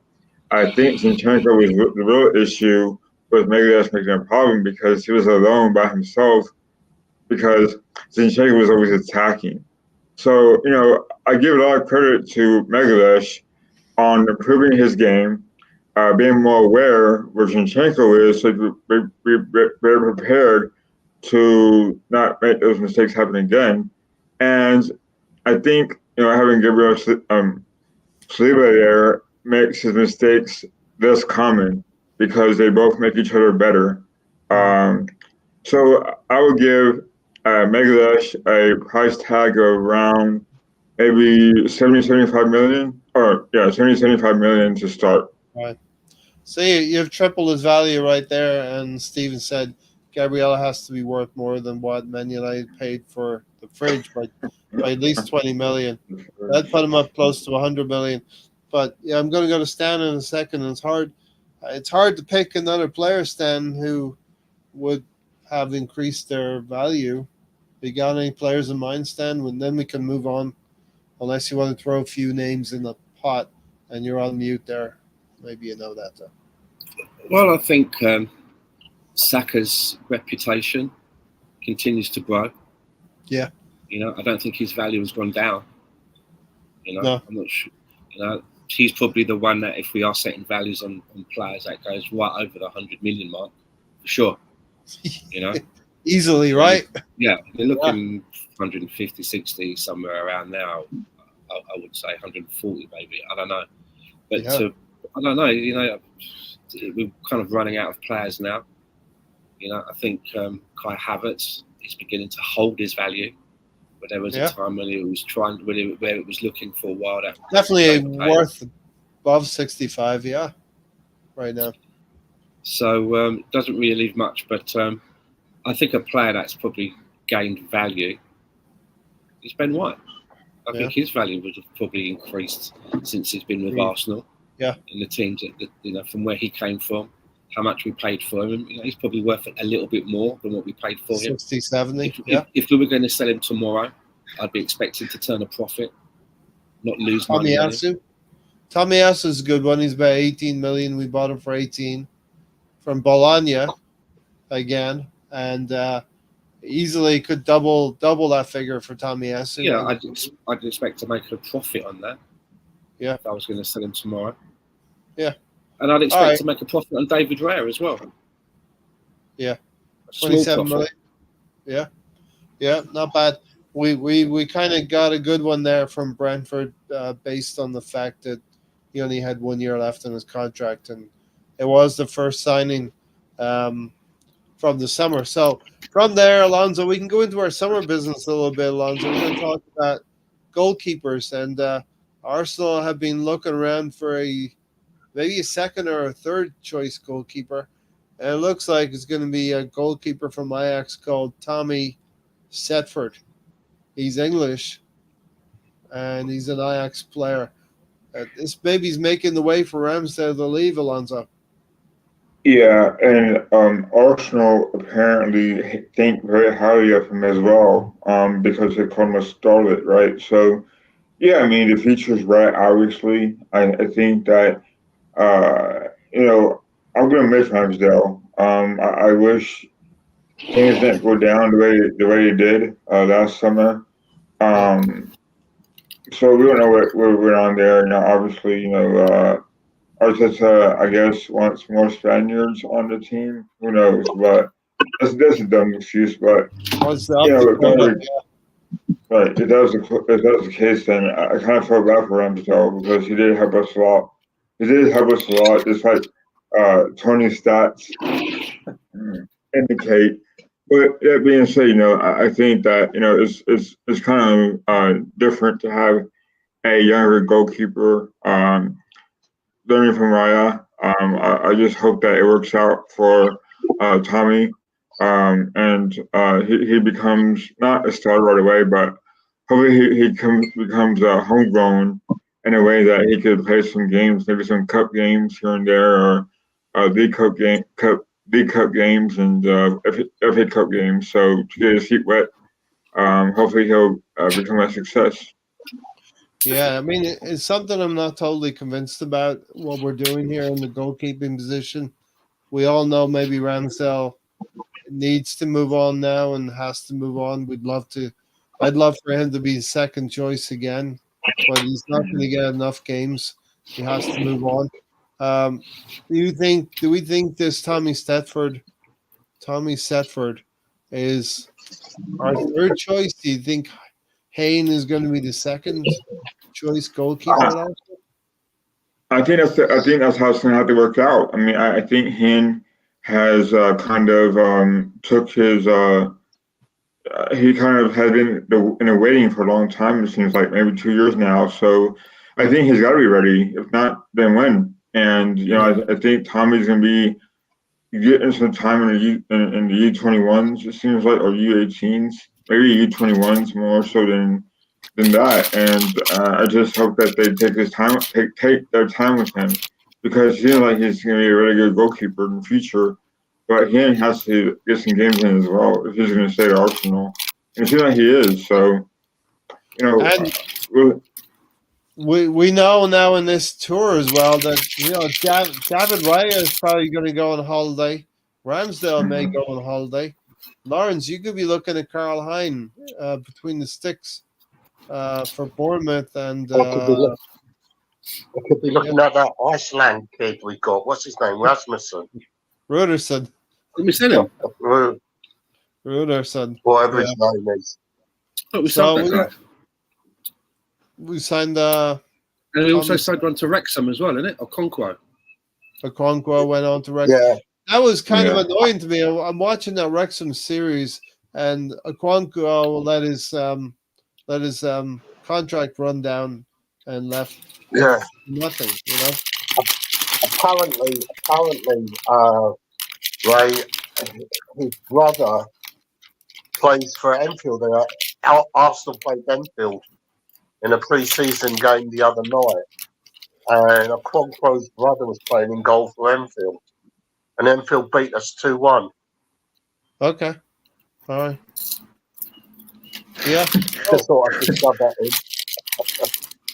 Lawrence, what do you think of our goalkeeping? I know maybe what you think about it, but How do you see? Yeah. How do you see it panning out this season? Well, I could see Ramsdale leaving. There's no way he's going to be number 2 behind Raya. Yeah. Whether we sell him during the summer or on transfer deadline day, I don't know. But he's not going to be happy being the number 2. I've been reading that Newcastle are after him. But, I've come to accept that Raya's the number 1 now. I'm just unhappy about the way Ramsdale got treated by Arteta, but it is what it is. Yeah. You can't do anything about it. It is what it is. I mean, just I'm seeing a Emile Smith Rowe in Fulham shirts, and I don't really like that. That's a player that I want to keep at the club. So I understand where you're coming from when it comes to Ramsdale as well. This Tommy Setford looks like he's coming in from Ajax, 1 million. He's going to be the 3rd choice keeper. Karl Hein is probably going to get promoted. Stan, what do you see? How do you see the goalkeeping? How old is Tommy Setford? He's young. Okay. 19. Yeah. Okay. Karl Hein's been in the picture, been in the frame, in the background, lurking. It seems forever. Every time I get a new FIFA, you put on the squad, there's Karl Hein in the squad still. There he is. Do you know what I mean? 58 average rating. I mean, but, FIFA does inform you, right? FIFA tells you what players are out there. Oh yeah. If I was a football manager, that's how I'd be doing my transfers, man, big time. I'd be like, right, Googling best wonder kids, 18-year-olds. You'd have bought Darwin Núñez a couple of seasons ago. Almost. And he'd be in the stand as an Arsenal player doing his stuff, But yeah. But there's no rush to sell Ramsdale in the sense that his contract going for another few years notwithstanding, because he's just re-upped it. There's no rush from our side, but for all parties, the best thing would be to sell him because, if he goes for another season like he did last season, it's going to depreciate because there is no international tournament to keep his name out there. Yeah. Now is the time to sell him. And if we're bringing in this Tommy Setford, we've got Karl Hein. I don't know how good if any of them are any good to be number 2s. But Ramsdale only played twice in the league because Raya couldn't play against Brentford. And that doesn't matter now. So he ain't going to get a look in. He's too good to be sat on a bench. So I just hope that we don't get lowballed because obviously it's going to be obvious to all and sundry that, we'd like to sell him and the player would like to move on. Wow. But the fact that his contract isn't running out quickly does keep us a little bit in the driving seat when it comes to the fee. Yeah. So what do you think about, Stan? What do you think about the fact that we're setting high prices for players? Ramsdale, Emile Smith Rowe, even Eddie. We're trying to portray that we want decent money for these players. Yeah, but just a minute ago, the players that we were setting those prices, we were kind of looking at our top performers, right? We're looking at our first 11. Somebody like an Eddie and Nelson. What's going on? Hells Angels. Eddie, Nelson, these players on the outskirts, Ramsdale, who are surplus to requirements. You don't get as good a price there. No. So what did we buy Ramsdale for? It was about 25 million, right? Yeah, 20, close to 27, I think, something like that. Do you think we'd get 30 for him? I don't know. Ramsdale, I'd want about 40. I'd like 35, it, 40. but we've never traditionally been very good at selling. Unless it's a Wobie. Other than that, we've been quite poor, right? We're going to see this summer if we're good at selling because we have got Emile Smith Rowe for 40 plus. Fulham are going to come back for Emile Smith Rowe. Eddie Nketiah at the Monaco. French football, 25-30 million. And Ramsdale, maybe Newcastle. Arsenal said they wanted 50 million, didn't they? Yep.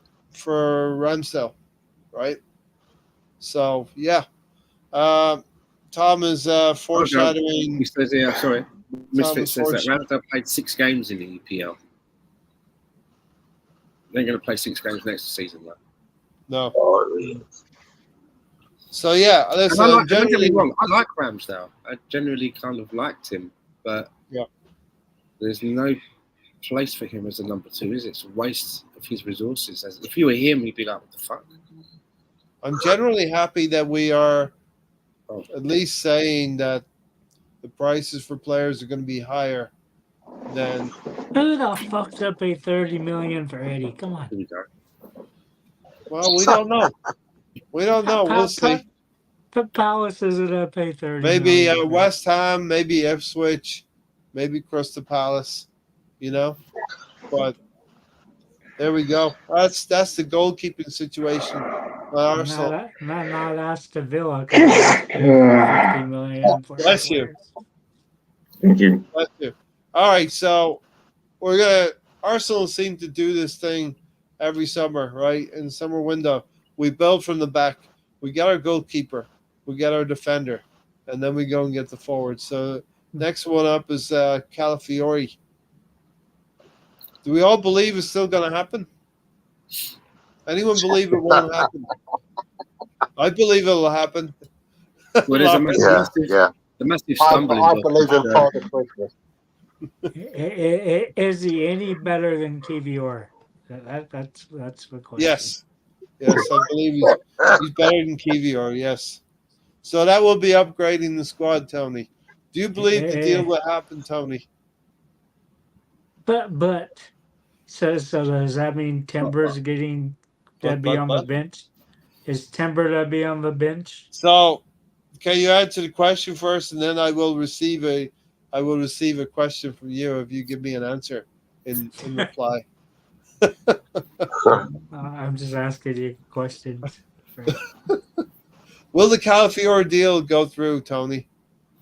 A waste of fucking money. It's not your money. We had the best defense. I mean, defense ain't the problem. Okay, we have But can we make it better? You know what I mean? But the thing is that we need depth at center back position because Gabriel Magalhaes and Saliba need to rest. Exactly. But Kivior Steven can said play center back. So. you cannot ask for more money than what you padded for this replacement. If we get 20 million, we'll be lucky. He won't be sold this season because of the asking price. I think that's in relation to Eddie Nketiah, you know. So Stan, what do you think about Calafiori? Will it go through in the end? So I think Bologna are looking for more money from the sell-on clause to Basel. Yeah, when they signed the contracts and sold him to Bologna from Basel, there was a 50% resale clause. That's it. It's legally binding. It's in the contract. And now, Bologna are like, oh, we're only going to get 50%. We'll have to jack the price up or something, or see if Basel will. Why would Basel lower it? Why do they want to do them a favour? They'll say, if I was Basel, I'd be like, this guy's going to go for a lot of money one day. So we're just going to get 50. If you don't get 50% today or 50 million, in a season or two down the line, it could be 50% of 70 million. So what the fuck? Yeah. Why would they want to do a favour? You know, the deal was done. So that's the stumbling price, and that's the sticking point. And apparently, the player, pre-season's about to start, and Bologna have asked him to come back to pre-season. All the personal stuff's probably has been agreed. The player's made it vocal that he wants to move to Arsenal. He said no to Chelsea, apparently. No, not interested. I want to go to Arsenal.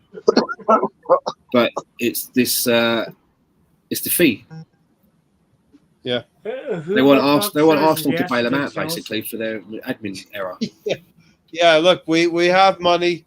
We're a little bit flush right now, and we have more money than likes of other teams on the continent that would want him, but we're not going to get robbed either. Sounds like a good player, though, doesn't he? Can I just say? I mean, apparently he was the best player in the Italian league last season. He's a centre back, and he's young. And we saw it wasn't a midfielder. It wasn't a forward player. It wasn't a playmaker, a flair player. It was this kid. Yeah. So apparently he did look good as well in the Euros. Yeah. So we don't really have proper cover for Gabriel. I don't think Kivior is going to be the one, and there's still a big question mark over left back. And apparently, this is a guy that he has played a lot of games at left back, and it could be his preferred position. So that could be what the plan is. Calafiori next to Gabriel Megalegs, next to William Saliba, next to Ben White. Yeah. And Gary has let himself in the door. Drum roll. How are you, Gary? Hello, people. What's a hat? There's no hat. There's the hat is only You when I'm don't upstairs, recognize man. you They were, without the hat. yeah. Someone else.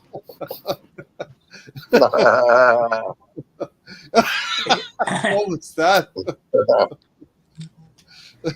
Well, Lawrence is still there, right? It's getting late Just there, about. Lawrence. Just hanging in there. Well, it's 24/7. 24/7. Hey, when you get older, the times get lower in terms of when you go to bed. Yeah. You know what I mean? And they do. Well, tell me about it. Not Tony, not for Tony. He's Benjamin Button. What do you think, Lawrence, about Tony. Calafiori? What's that? What are your thoughts about Calafiori and will it happen? Will it go Well, through? you know what my thoughts are, Ray. You know, I've been to this rodeo before, where Arsenal drag deals out forever. You know, Julian Draxler, Higuain, It's going to happen. Karim Benzema, Rabiot. Luis Suarez. It's working out personal You know, terms. all supposedly done deals right. Oh, he's coming on the next plane over. And what happens? Oh, Mikel Mudryk. How many times have we seen this? It's the And then papers. you get these little twats on Facebook superimposing his face onto an Arsenal kit, saying he's signing on the dotted line tomorrow. All right, you know, Some of those photoshops are pretty good, though. it's just typical Arsenal. You know, if he comes, great. If he doesn't come, move forwards. Gary, what are your thoughts? I mean, Lawrence and I are on the opposite ends of the stick here. I'm optimistic, and Lawrence is slightly concerned about the timing of things. Right? Is that fair, Lawrence? Yeah. Yeah. Gary, what are your thoughts? Well, like anything else, okay, yes, this deal is stalled, but we need more than a defender and a goalkeeper in the window and We're a building from the backup. back. Yeah. But so there are other places to go. It sounds like we just we're on a one track. We just do one thing at a time, right? It seems like we just do things every year. this we gotta is get a my goalkeeper, discussion. You can't talk for me. goalkeeper and Well, left you back can't talk every for year. me. You can't talk for me. You don't know who. You're not in my mind. What are you doing? You No, were no, getting no, happy no, on no, the no, wrestling. no. Right You now can't. you're being snappy. No. You have no say in this conversation. I'm talking to Ray. Tony, you're getting slapped around here, Tony. There you go. Yeah. No, I feel this one is Trying to box Arsenal's me. done. I think Arsenal's done all they can. They know what they know what they need. This is more on Bologna, and what they Bologna. want. They want more money either up front or they want more money in the deal. Right. Basel has no reason to. So Arsenal should also be looking at the other options, right? We still need a midfielder, Mhm. right? We still need backup on our to Saka, right? A If there's a midfielder. striker out there that we want, there's more than enough holes to fill. If we don't get Calafiori and we keep, Curior. Do you want us to get many Calafiori, people- Gary? Would you like us to get him, or are you like? Yeah, because if he plays left back, then I believe we have our back four. Or three. Yeah. No, Yeah. no, back. Well, I don't think we go to our back. You think we go to our back three? I don't think we go to our back three. He's definitely going but- Joe Riding up the tip of the pitch, though, isn't he? This guy. No, No, but I feel like you get somebody who's hopefully more reliable. The only problem is he's got a young history of injuries. I think this is like his first season where he's been One like, bad injury, wasn't it? That bad knee yeah, injury, apparently. I keep hearing about. so yeah, so hopefully So that means hopefully that's a thing of the definitely past. for Arsenal. Usually that should be, but Well, yeah, come back. but that would mean we give up on Timber too. But I don't think we're going to do that, right? He So made a comeback, and Joe Barton's not playing anymore, so he does. yeah, no, I think the issue is what about the other holes that we need to fill? You know, and just sell those guys. I mean, if Milsher Rowe has offers on the table, and Katie, I don't know if he had an offers. Nelson has offers on the table. They're hanging. They're holding on. They're holding out for what? 5 mil, 10 mil. I mean, I think Smith Rowe could be 40. Eddie could be 25 to 30. You know, Why not? Yeah, but you know what? The risk for me holding on for extra money versus keeping them. It's more risky to keep them for me because you're not going to play them. So you're going to waste another year with them or another half season with them while you try to fill holes. They're going to be harder. If you do get that extra money, you'd be like applauding, right? You'd be like, oh, fair play. But you got to play this. Yeah, but play this game. We have a month until the season starts. Yeah. You think we're going to get up, and you've already. I heard you guys talking already. You're not expecting to have 2 or better players on the pitch for the first until like a month after that. Yeah. So I think if there are players out there that are going to be available, we should be bringing them in, right? Yeah. We're going to be Rice and Saka down pretty much first couple of games. We have no replacement for Rice. And we have no replacement for Saka right now. Yeah. We think Jesus will be able to do a job out there. Maybe the players we lost to Copa Libertadores as well. Maybe late back. The first game will be Wolves at home, which we should be able to beat Wolves at home. We've played our first games of the seasons in the last 4 seasons. None of them have been easy, and everybody thought we were struggling to get through those games. Turns out those teams are pretty good. They were. Wolves, we expect them to be good. What was it 2 seasons we played Crystal Palace? Everybody said that should be, we should be manageable, but that team is pretty good as well. So Wolves, expecting a similar thing from them, right? If their coaching hasn't dipped, they're going to play a good game against us, and we're going to be down 2 of our better players most likely. Yeah.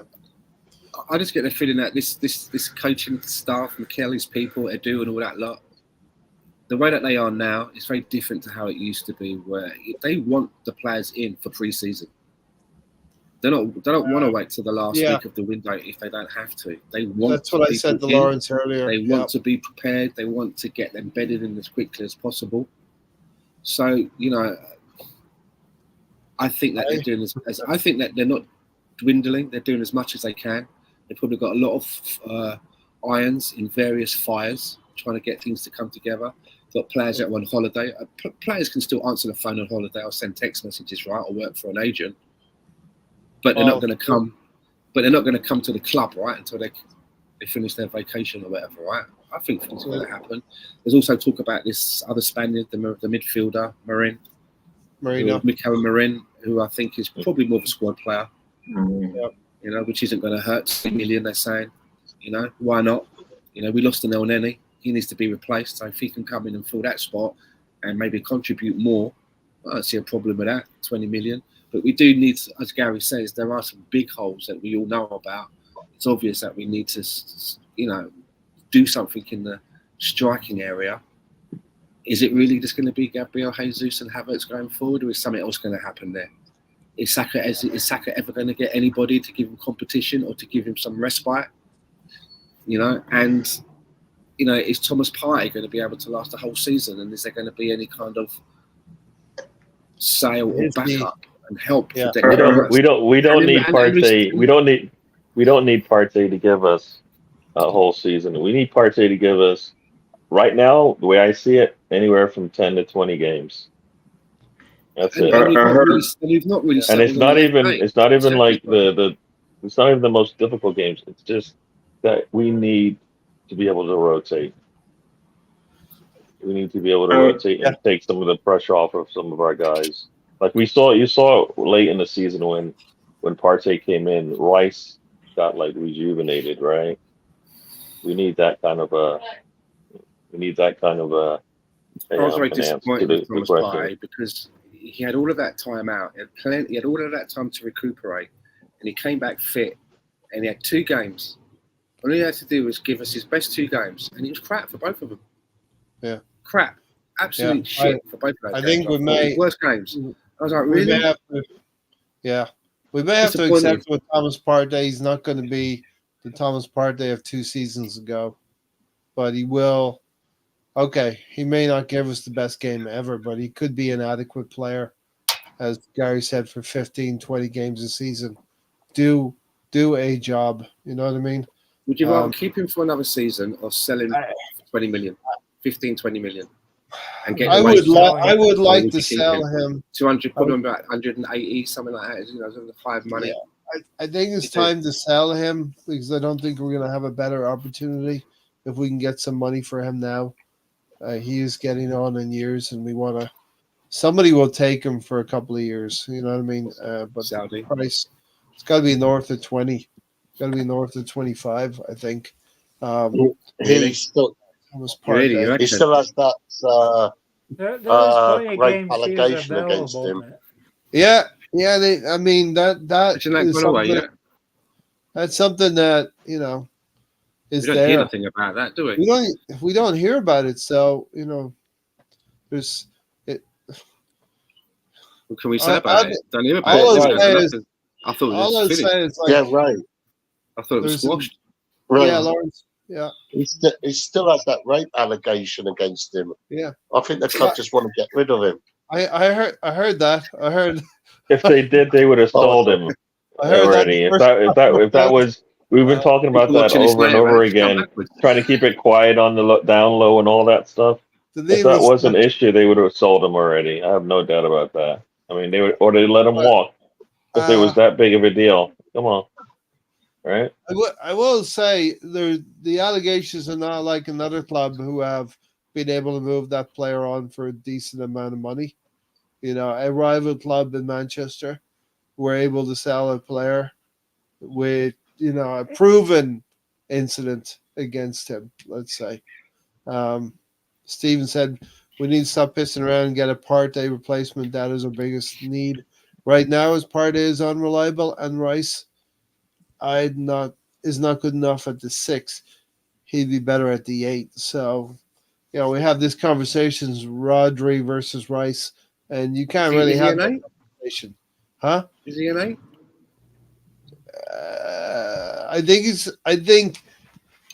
Listen, this is a good discussion for a few minutes. I just think if we're going to play with a 6, right? If we're playing with somebody at 6 and Odegaard at right 8, yeah, and someone playing at 6, whether it's Partey, Rice, whoever, for me, whoever plays in the left 8, they have to be able to go box to box like Xhaka did. They have to be able to come back and help out the 6 when needed, but have the legs to also be able to join the attack when we're moving forward with the ball. They can't be one or the other. They have to go box to box because that helps Odegaard and it helps the 6. So, if this Marino guy can play box to box, I don't see him as a starter, but they have to be box to box. And I'm not sure. I think Rice can do that as well, though, right? Rice can play. He can do that, right? Then he plays as a 6. So let's just be greedy and say he started as a defender, right? And he's a defensive player. His first role was a centre back, Declan Rice, wasn't it? Yeah, so he's more of a defensive player, isn't he? Do we think he's a better 6 than 8? He can be a better 6. If he's got a box to box that's coming back to help him out, and he's not left on his own all the time, then maybe, do you know what I mean? It would be better for him in that position. Let's just say, we all, you know what? He doesn't progress the ball up the pitch the way we want. I know some of the stats say that, but if you look in the game, it's usually the second pass that he makes, not the first one. And guess what? We're a team that when we get that attempt, we should that first ball goes through, we kill the other team. But we never. He's so hesitant to make that first pass. Hmm. You know, and that hurts us because I think when we get the team on their heels, the opponents on their heels, we need to take it, and we never do. So we're trying to break down a team that's just set up their defense, right? Because he won't make that pass. It's not gonna pan out every time, but he doesn't even take the first one. He doesn't take it at all. So then we have to then try to break down the team who's now solidified their defense even more. Yeah. Whereas if he just like those line splitting passes that we would get from Partey, Yeah. we don't get those anymore. Right. Yeah. And he's not I don't Partey's very know good at that. what to do. They need to, he needs to see that and make that adjustment in his game. If not, we need to find somebody who can, because he's good at what he does, but that's one of those skill sets he doesn't have right now. I think if Partey was able to go a whole season, be fit and be able to go for more matches, I probably would be then inclined to play Partey as the 6 for the reasons that Gary just said about the way that he can pass the ball in a half turn and that. And then maybe go with Declan Rice as the 8 if he's able to go box to box. Yeah. He does seem to have a good engine in him. But Partey is just not, I just don't trust Partey. I'm not really sure about whether I want Rice to play 6 or 8. I think I would What do you lean think? more toward. I think he's more of an 8 right now. Pick one. I think he looks better in attack. I think he's a 6 too. I think he's a 6 because an 8 because he had both Jorginho and Partey playing behind them. Behind him, but we signed him as number 6. So yeah. So it looks like we're looking for a 6 then in the market, right? That would push Rice into that left 8 and take Granit Xhaka's spot from the season before. Start off as a centre back. Give it another 2 years to be playing as a striker. Declan Rice moving up the pitch at quick pace, isn't he? Yeah. Kurt Ward said looking at gummy bears. Rice isn't the modern day deep line playmaker for me, but more of an old fashioned halfback for me. Yeah. And that's where it's hard on Rice, where the comparisons come in to Rodri. There's no way you can compare apples to apples with the two players right now. And it's all a little bit in trust as to he needs to have a little bit more trust in what he sees, and he doesn't. He doesn't trust himself to make that pass. So we paid for it, and so we're trapped a little bit here, Gary, and everyone else. It's like he's not really a 6, but he's not really an 8 either, But he's got to learn some of the traits. But I don't doubt that he can't do it. It just doesn't look. That first pass, as Gary's saying. What was Xhaka? Was Xhaka a 6 or an 8? Definitely not a 6. 8 in the end. He had his best season for Arsenal as an 8, as the left 8. Box to box as well, though. For the way we play, Rice is not good enough. But he wasn't playing box to box. He was just playing as an attacking midfielder. Yeah. Who? His passing isn't Xhaka too played much box to box. sideways and backwards. He doesn't break the lines with his passing like Partey. It's why Odegaard I think Odegaard disappeared in games maybe because we didn't find the right spot for Havertz early. That was a waste. I mean, we all said it from day one. Get him out of there. You're just hurting the team more than you're helping it. You're asking Erdegaard to actually do extra work. He's already doing more than enough as it is. Now you're saying I'm gonna bring a player in there. You're gonna have to support him even more. It's just he needs to be easily getting it. He needs to be an easy double player with this team. The way we have all the players around him. Yeah, and he's struggling to get 10 goals. Right. I mean, it should be easy. Like he got the 15 goals, and then we said, all right. Well, that's more than anybody in that position. But then what he got 2 seasons ago. Last season, I think he got 8 or 9 goals or something like that. Yeah. But for me, I'm like, you've seen the steady improvement in Saka's game. Erdegaard needs to get there as well because I believe he's got, with the ball at his feet, he's a better shot. So, so he's a better passer as well, right? A lot of defense is his problem. But That's why we need somebody better in that middle, right? Jorginho's going to give you one good game, probably out of every 3 that he, if he can't play back to back for sure. So every other game he's going to give you something good. Not for 90 you minutes, said- but if you you said use him that last wisely, year, maybe not for Gary, and 90 that's when- minutes. We started But- getting win after win with Jorginho in there. He doesn't have to finish a game, and he can come off a bench. And that's two where games. that's where we bring in a few decent players. We get a couple of good academy players, and Mikel Arteta starts to use the players correctly, We sharing the have minutes. academy players, Ray. I would Tony's guarantee academy kids. we're gonna have Tony Ethan makes a good Ranieri. point. Ethan Ranieri is gonna get some minutes, Tony. I hope so. He's watched that player now for 2 years. Yeah, If he brings him into the side and he doesn't give him minutes, then he hasn't done a good job As an like Arsenal evaluating the manager, talent from the team. as an Arsenal I hope manager, that- Mikel Arteta hasn't brought through any academy yet. He's not introduced. He hasn't blooded anyone's cheeks yet.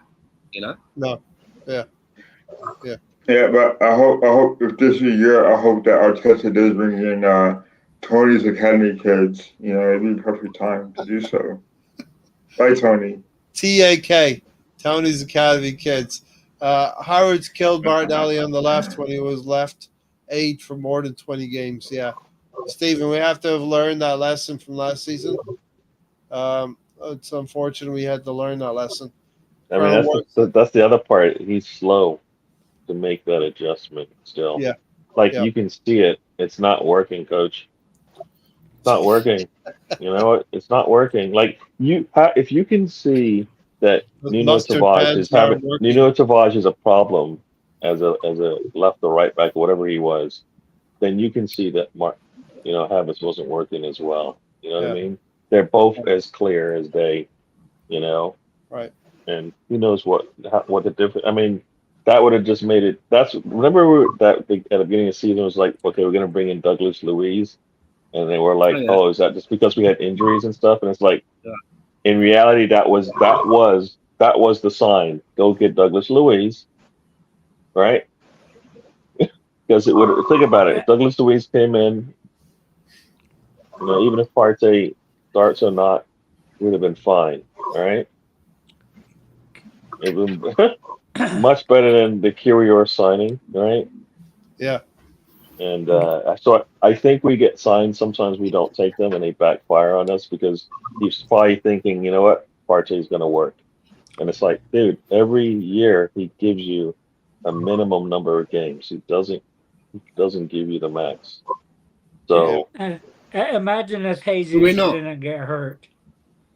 How far back we would have fell because Yeah. it doesn't work. Yeah. Would have persevered with Jesus, and Havertz wouldn't have gotten that chance, right? And Colonel How do you know Arteta that? would- How do you would know have that? kept How do you know throwing that him out Jesus as wouldn't have gone through a purple patch? We don't know. We You know what I'm don't. saying it's really Yeah. and they're both not clinical, so it's not that, right? We know that Jesus is better at holding the ball up. So, I don't know what, for me, maybe your wings get more play when you have Jesus there. Let's Right. talk about this striker spot, right? If we go and drop, say, 86 million on the Gyökeres, right? Then where does that put the pecking order Gyökeres. for Jesus? Yeah, I can never say his name. If we drop 86 million or whatever it is on him, like the guy that Ray just said, right? Yeah. Sporting, I believe. Wow. We drop that money, that sort of fee on a player like that. Where does that put Jesus and Kai Havertz in the pecking order? I mean, each of them shuffled down one, right, based on last season. Havertz is ahead of Jesus in my estimation right now. But Gyökeres isn't going to start for us day one anyway. So Jesus is in the Eddie position. And that's what we want. That's what you would like. That's what you would like to have, right? That's what we said. We need to bring up. Push people down. How many We've goals been saying did that. Jesus We've been find? saying that all along, right? No. Can we push people down as opposed to Gary's right. try to fill the No. fill the bottom? No. He's got to be like So in hold the on, right? So let's look at 20 this, right? If in 23rd. third place, right? If we've got in the Eddie place now, we've got Jesus in that spot. Yeah. And he's on like 200 bags a week. And then in the second spot, we've got Kai Havertz, right? Who's on 280 bags a week. yeah. This geezer coming in at the number one spot. What's he on? 120 a week. Well, that don't jive, does it? Eh, Don't jive. If I'm that But guy I coming in, mean, I'm like, that don't jive, That's mate. I- that I is the can problem see- with the I way. can see That's where the you're problem with the looking way at that the we recruited the team. That's not. You go with the better player, right? You're looking at the Who cares cash about how flow. much they make, right? Yeah, When you bring it, come on. when you were playing Saka when he first came in, what was he making? yeah. You didn't But, say you it know, then. You didn't. I never heard you say, "Well, Saka's not making that much money. Why does he get to play more than all these other people on our team?" Guess Saka's a what? He little was bit better than different, them. man. Saka's different because he's come up. It's not Saka worked different. hard. It's the But if same you look dollar. It's the same. It's the same monetary money. figures that you're It's looking at, different. though. No. What do you mean it's different? Do He was you a- you remember played a how better much- player. Saka worked hard. You pay 40 odd million for Jesus, Ray, do right? you And remember give how him much 200 bags a Saka was week. getting paid? You buy 65 million for Havertz, you pay 280. Now you're going to buy a player for 86, 86 $3 grand. and you're going to give him, and he's going to be like the starter, and you're going to pay him less Yeah, than but the number 3 guy. it doesn't How does that always work? go by the. You It should doesn't always then- go by the transfer fee, Stan. You know what I mean? Yeah, but the remuneration as well. How Yeah. much you're going to pay them, right? Yeah. He's going to come in as a starter because if you're going to pay Well, that money for him, he's We had a obviously gonna come in as situation. I starter. mean, we They'll had. start money. But Kaya Saka started with three grand a week, as Tony was saying. Sometimes 40 grand a week. You Track play the and better left, player. Eddie. Sometimes they make more. Sometimes they make less. Eddie and What do Kenny. you don't like sit them just because guess what? They make more money. That's been a whole problem Well, from the We get wouldn't go. be buying a Girakis to come in and be starting like Saka did. He'd be coming straight into the team. Well, I don't think He wouldn't I don't start think- right away in my eyes, even if you spent all that on I him. don't He think- wouldn't be starting right away. Yeah, I don't think we're buying players this summer to come straight into the team. Do you know what I mean? I'm going to throw a name out there, Nico Williams. That's a forward we could go and get. If he comes in, he starts. There you go. Over There you go. Martinelli, over Trossard, Damn Yeah. right he does. He starts. because he's good. Because he starts because He's got good. the pace over Martinelli, and we've Yeah. seen him finish as well. Clinical. Maybe I don't know if he's as good as Trossard, but he finishes as well, and he's got the Yeah. pace, and we He's missed the probably pace you're with Trossard. dead right there, Gary. He's I probably didn't the know Gary was a How probably much you got gonna the pay? best second wonder. qualities of each of them, Gary. How much are you going to pay him? He's already on big bags. All right, so Already on big bags. he'd He's probably already on be. about 200. He's already on about 200 because you know Is he at on Atletico, 200 right now? yeah, because at Atletico they get the players, don't they, from the Basque area and all of that, right? And so they give them good money to keep them and all of that. So that's a lot of the players that's got overpriced a little, not overpaid, but they get good money. So Well, he's if not going to leave to I'd come give for him- less. He's not coming I'd for give him less. about 50 grand more than he's getting right now. That's what I'd give him. Because he is that good. Nico Williams is that good. Okay. Right? He wants to go to Barcelona, and we haven't been able to compete against Barcelona, right? Rafinha, Barcelona. We don't can compete. generally win in those situations. We So don't hang on, generally- right? You're going to sign him, and you're going to pay him 250 grand a week. What you're saying? 250, yeah. Wow. So he has to start, right? So he's now starting ahead of Martinelli, right? He has to start. Yeah. You've got to justify that yeah. shit. I mean, Okay. but I would also start right. him knowing he's probably going to be more productive than Martinelli. Do you know what I mean? Okay. I think he can back it up. I think he's a better player than Doku, for instance, at Man City. Yeah, good shout. I just want to Yeah. know why Gary fell out of love with Martinelli. It's not. It's about I haven't Arsenal fallen getting out. better. We're talking about getting somebody. If you got to get somebody better, then yeah, they play. Yeah. It's upgrading. It's about upgrading the squad. I don't like it if Emil Smith Rowe is going to leave, but we're bringing in a player. We should be bringing in a player that's just as good as him, more durable. Let's think about availability as well. less injuries, and the player who can upgrade our squad. Because listen, there's six Arsenal fans here, and everyone in the chat box as well that want Arsenal to win trophies next season, and we're talking now because we need to have players in here who are going to be better than the players who are leaving.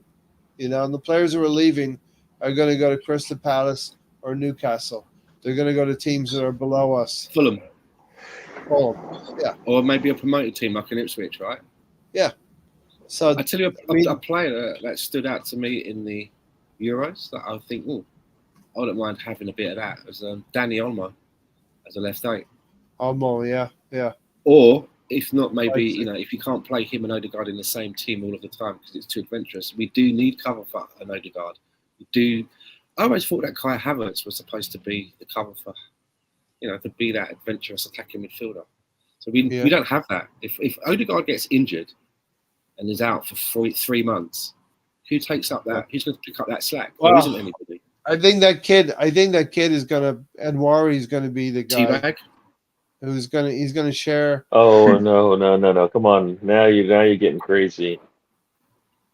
Ethan, what are we gonna do with that guy?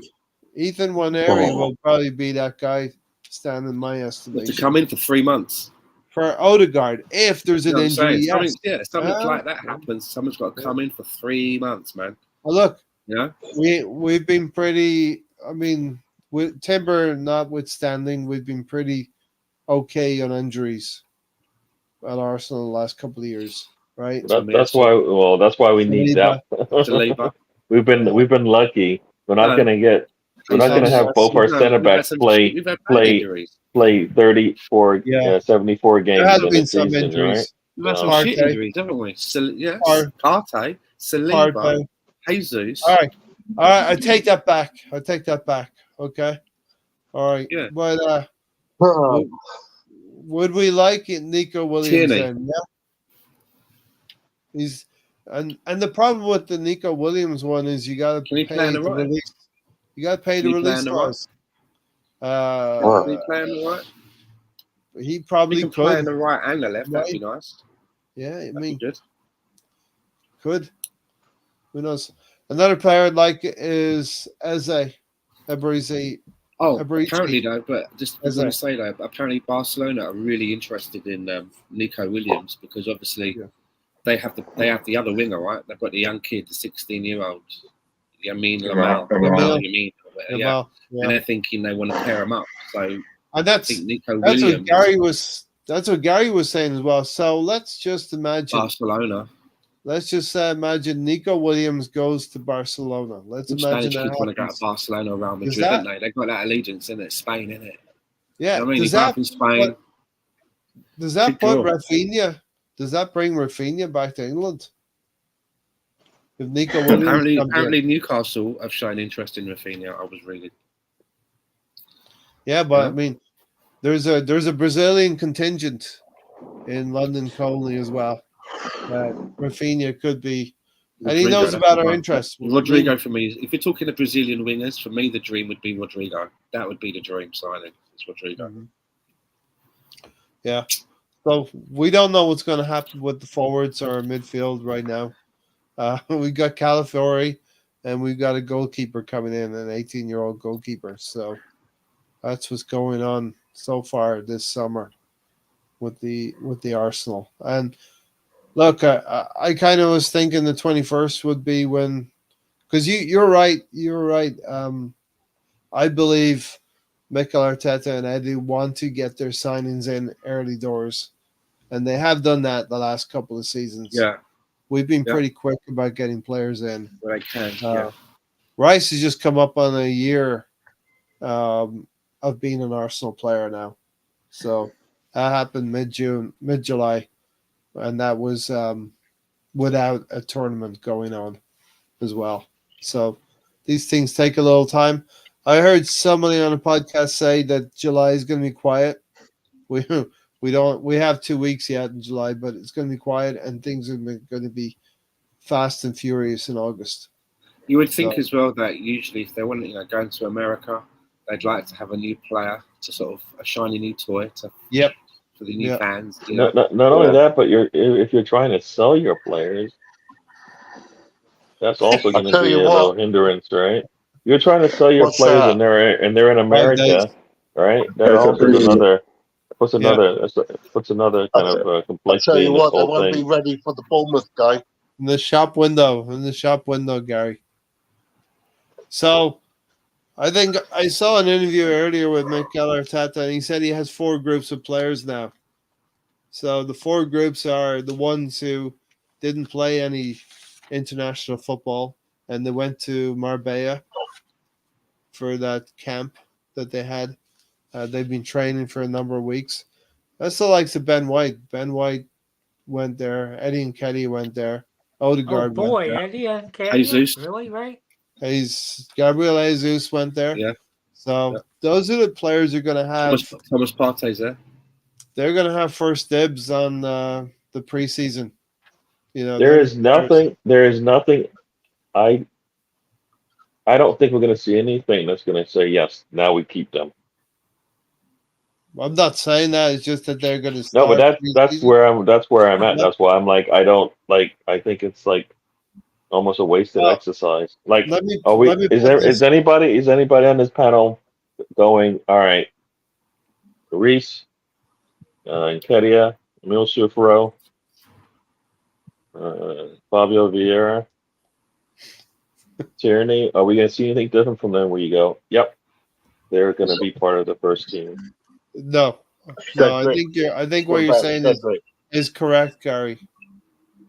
What you're saying is correct. Is there anybody? There is saying yes? not anyone. What about Cedric? He's who? left. He's left. What about who? Cedric. Cedric. He's gone already. He's gone. Isn't he? He's gone. He's gone. They said goodbye. He was holding out for Robert Perez. No, he's gone. He's gone. Storm, but he didn't get it. Don't. All right. His Does gym any- membership. Does anyone? So here's kind of how I think it's going to go down. Is like Arsenal are going to hold firm on these prices, and so if we don't sell some players, we're going to have to go into the season with some of them. Let's say we don't sell Emile Smith Rowe or we don't sell Eddie. We got to start the season with them.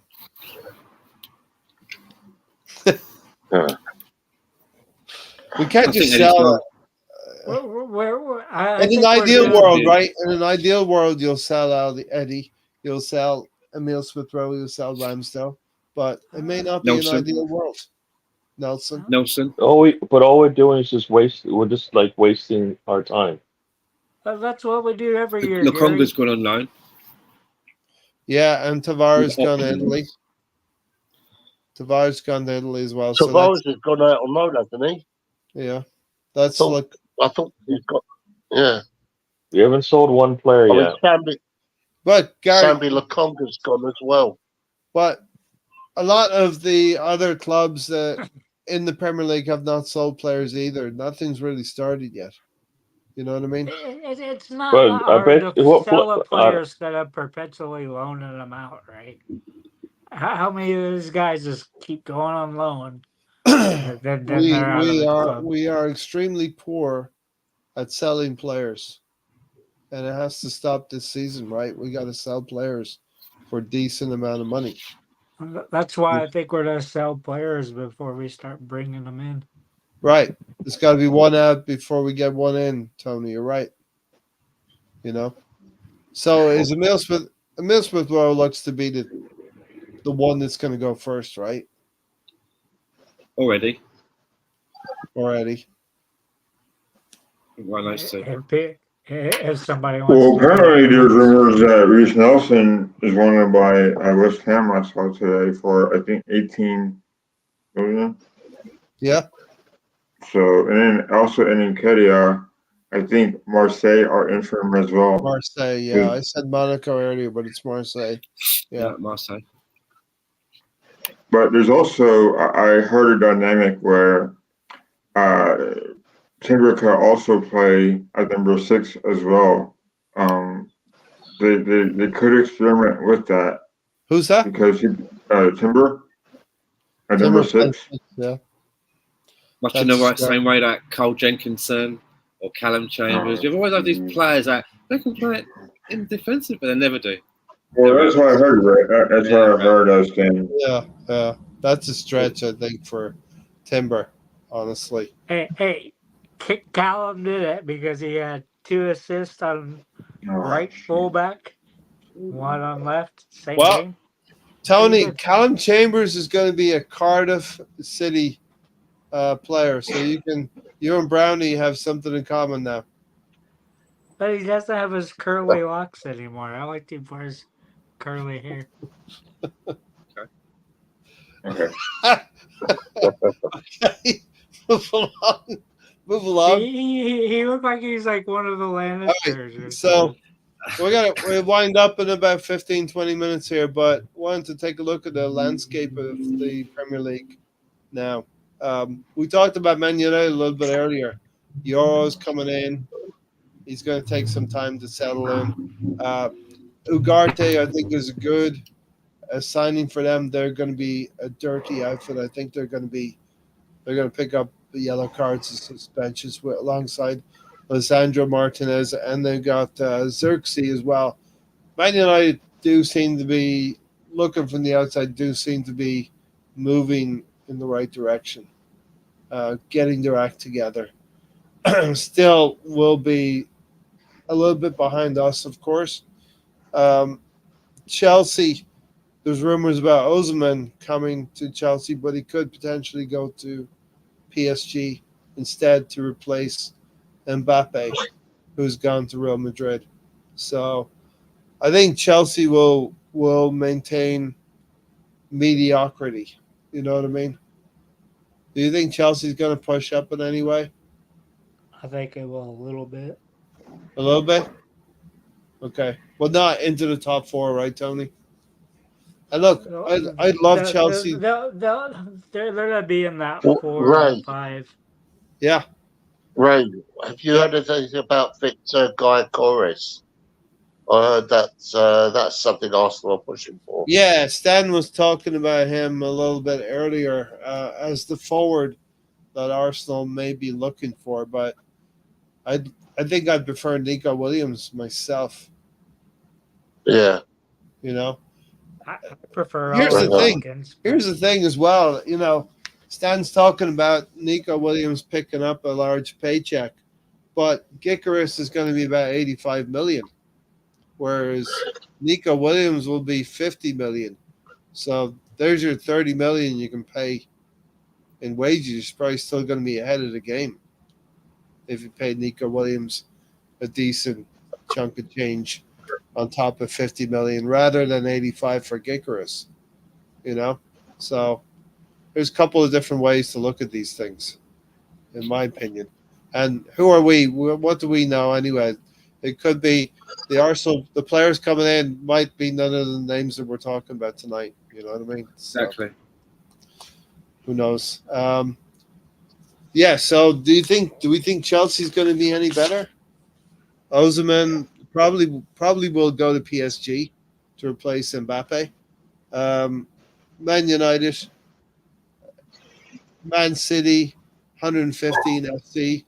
They have said they're not going to change anything unless players leave.